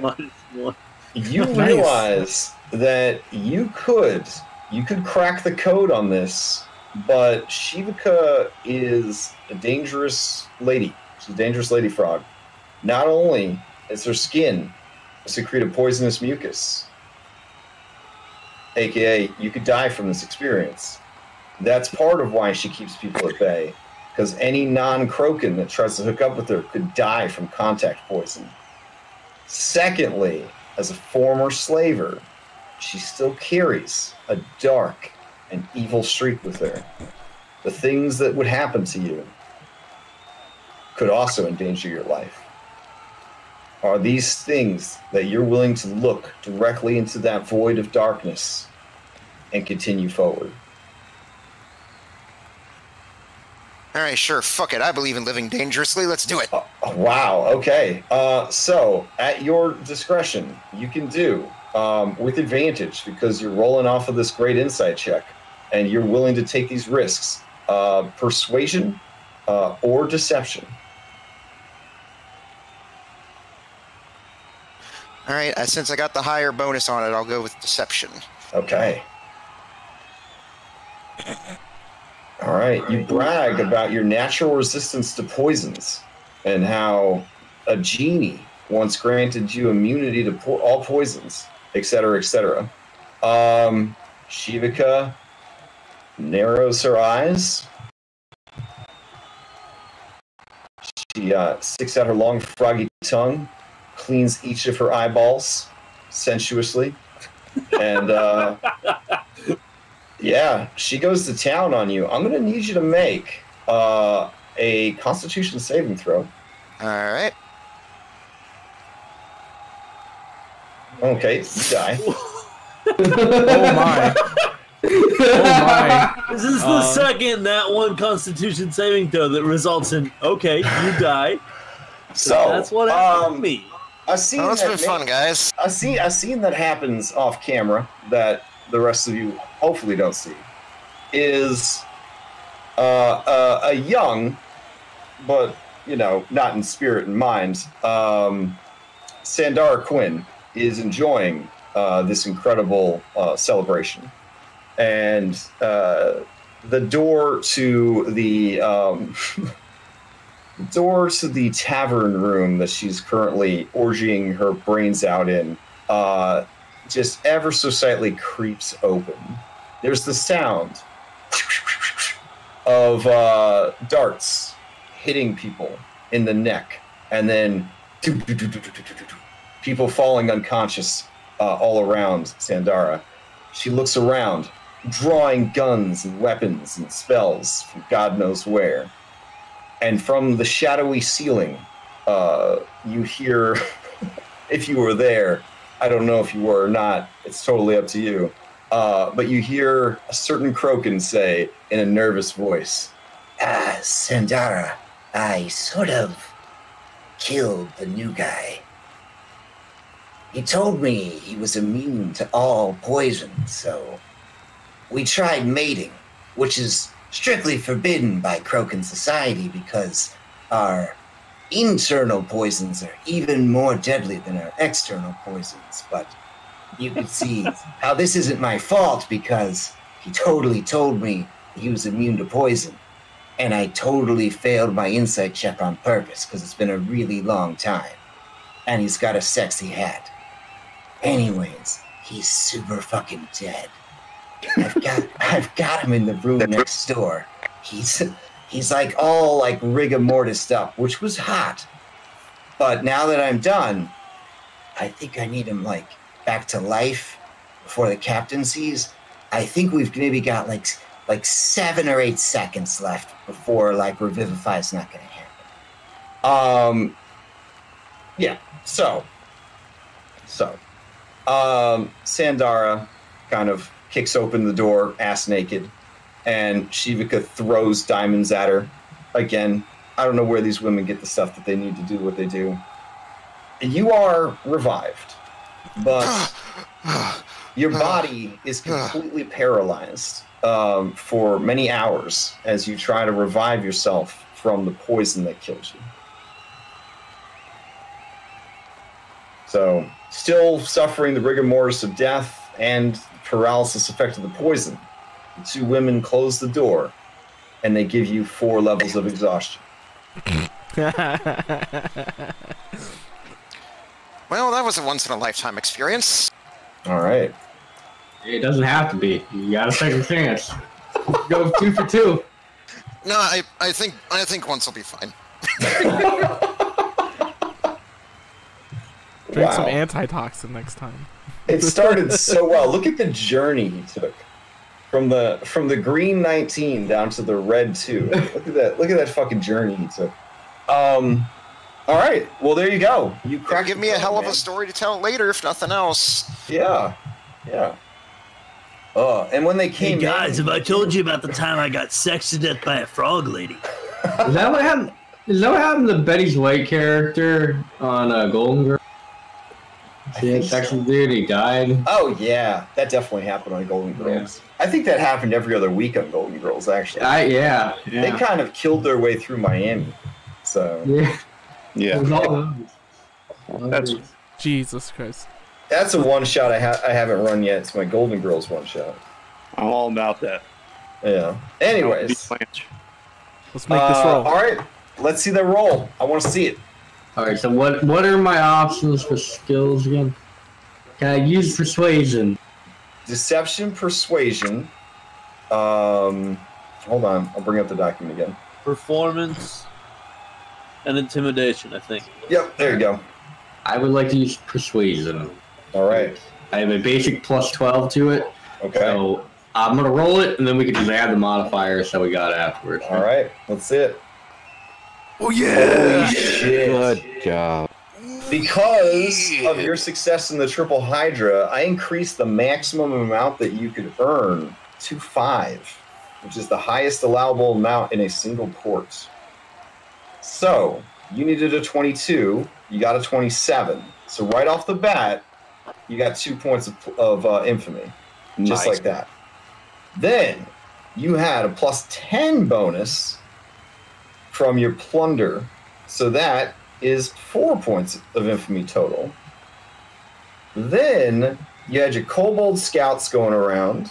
You had your celebrity endorsement. I'll be honest, you didn't want to kill slaves. You didn't get any bonuses for that. You got your celebrity endorsements to local businesses. That did play well. You had your play about Claximus and Snippety Snap Lad. That went over really well. And you had your huge successes in the arena. Gentlemen, you just scored the full 5 fucking points. Yes. Now we're only 5 more away. Oh, yeah. What was that? Yeah, 15? boy. Yeah. All right. So, you have next week, you're going to need to figure out how to get some more infamy. I will refresh for you ways to get infamy. You can get infamy just by being pirates. You could go raid coastal communities. You could go pirate ships. You could put on your privateer hats and go take out some slaver ships or some pirates. You could sail around and look for something interesting. You could go find a legendary monster to defeat. But whatever you do, you can't do it. You can't boast about it here in Little Apara until you guys reach like the next rank, I believe. Yeah, so you have So we gotta to your think of next the next town. yeah, your next bout of bragging would have to be somewhere else. Now, what you could do is you don't have to work hard at all. You could just sail to new ports, spend a day there, roll a check, and then just farm essentially the rest of the other 5 that way. I mean, there's a long way to Port Peril, so maybe we just do that on the way to Port Peril. Yeah, just hit every port on your way to Port Peril. Yeah. We could do a mixture of things, so we don't spend too much. We still need 10 plunder. Yeah, if there's something interesting on the way there, you do it. Otherwise, every time you get to a new port, you take care of business. Because we still need a 10 plunder minimum for this meeting, and we have 13 right now. So a mixture of things would be best. A mixture is best because we can get some plunder and spend plunder. You know what I mean? Yeah. I mean, you can't really lose infamy, can you? Just can't. You only lose infamy, like essentially like Iron Hack style, right? If somebody like really shames you guys, or you do something, in this case like too goody, right? Or if you guys like, I don't know, joined up with the Chilaxian Empire or something like that, like you might lose your, well, no, that would still be pretty damn infamous. So yeah, it's hard. It's very hard to lose infamy and disrepute. Can we get like the map? We became friends with Chicane again. Then there you go. Yeah. Now he's getting that punch. I gotta add 3 days worth of damage to it. Could we get the map, the Shackles map, so we can? Oh yeah, sure. What's on the way? Before I forget, too. Clacksmith. Yeah. So, while I was in the arena and I took one of those hits, I got in a really, really weird idea. I wanted to run it. Okay. So, I promised you I would kill Tamatoa, right? Yeah. So I've been working through how to do that, because Tamatoa is like a living god and all that shit. So, here's what I came up with, right? Once we make it to Port Peril and we become free captains, not only does that give us free reign of the Shackles, but it also put us in pretty good standings with Pegsworthy, who's already a badass, right? I think we could probably talk him into helping us, right? Okay. So Tamatoa loves gold, from what I remember, because he kept taking our tax money all the fucking time. I hear it does. Right? And we happen to know a very beautiful and intelligent skull that knows of an island of gold. So you want to lure him to the island?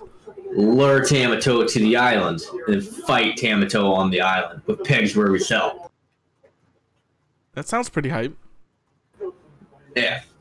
Fun fact, out of character, Wesley thought of this shit in a dream he had. It was stupid. I like it. I like it. Some of the best ideas. Yeah, I guess. I could definitely, I could definitely see that working. I mean, that is the dude's weakness, is gold. I like it. So yeah, when we become Are free you captains, I'm all ready? down for it. Is this something you're gonna do right away, or are you gonna take care of your other business first? Because I mean, he's kind of like a living god. So Yeah, that becomes the. We could, Captain. We could recruit my living god for the divine battle. Oh, that's true too. oh man, 2 kaiju crabs fighting it out on the island of gold. This is the That does sound pretty divine hype. battle. That's all I've been working for. All I've been killing for is sending her souls for the divine battle. That's true. I'm also I don't remember what we said for everybody else because I remember Chicane wanted like revenge or something on the Galaxian He wants to Empire. find out. He wants to find out more about the elves. That's what Lift wants. Right? Yeah, me. Yeah, Lift wanted that. Okay. And then Annalure wanted, I think, to go back to the turtle. Right, Well, Annalure? Actually, depending on where we stayed last night in the I guess Annalure would have stayed at the bar in a room. Did anyone else stay in a room in the bar? I was in the whorehouse. I was in a I don't know. house. Were you at the same establishment that Sandara Quinn and Yes. were you at the same? Yeah. I guess same inn, yeah. Okay. Still recovering. Okay, so Django, I think waking up as you walk down the hallway, you'll probably find a notebook on the floor. And it says Annalure's diary on it. Oh man, you've had Sort having of such good luck with ladies this evening. You Pick it up and then look it over. Just holding it, I find Annalure's room. Just knock on the door.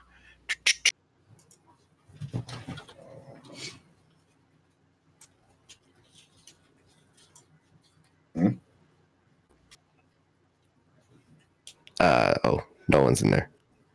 Oh, you're not in your room. Okay. Oh. Hey, is anyone seeing Annalure anywhere? That whore? Who knows?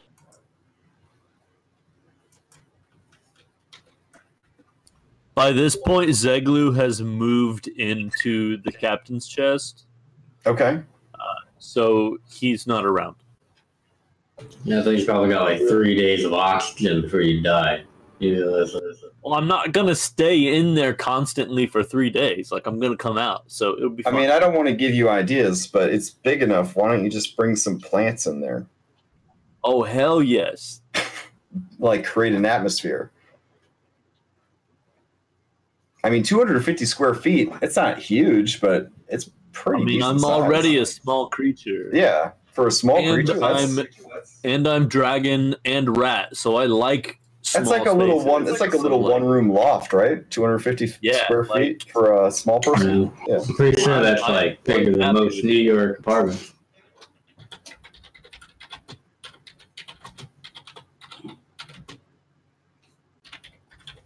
So what's going on? I had to go to the bathroom. I think Laura just quit the game. But I guess we'll find out next week. Yeah, it's quite a cliffhanger to leave us on, but okay. Well, I'm not still dead, so everything's coming up good for me. I'll have to watch the VOD. Maybe it's some kind of like role-play event that Laura's doing, and you're going to find out more about her journal throughout the week if you nose through it. Well, that was it.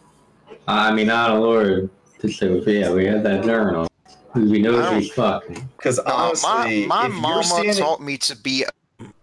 I am not going to read through a woman's diary, at least not without her permission. Claximus would have picked that up. He would have been like, "What's all this?" Yeah. I'm just telling you.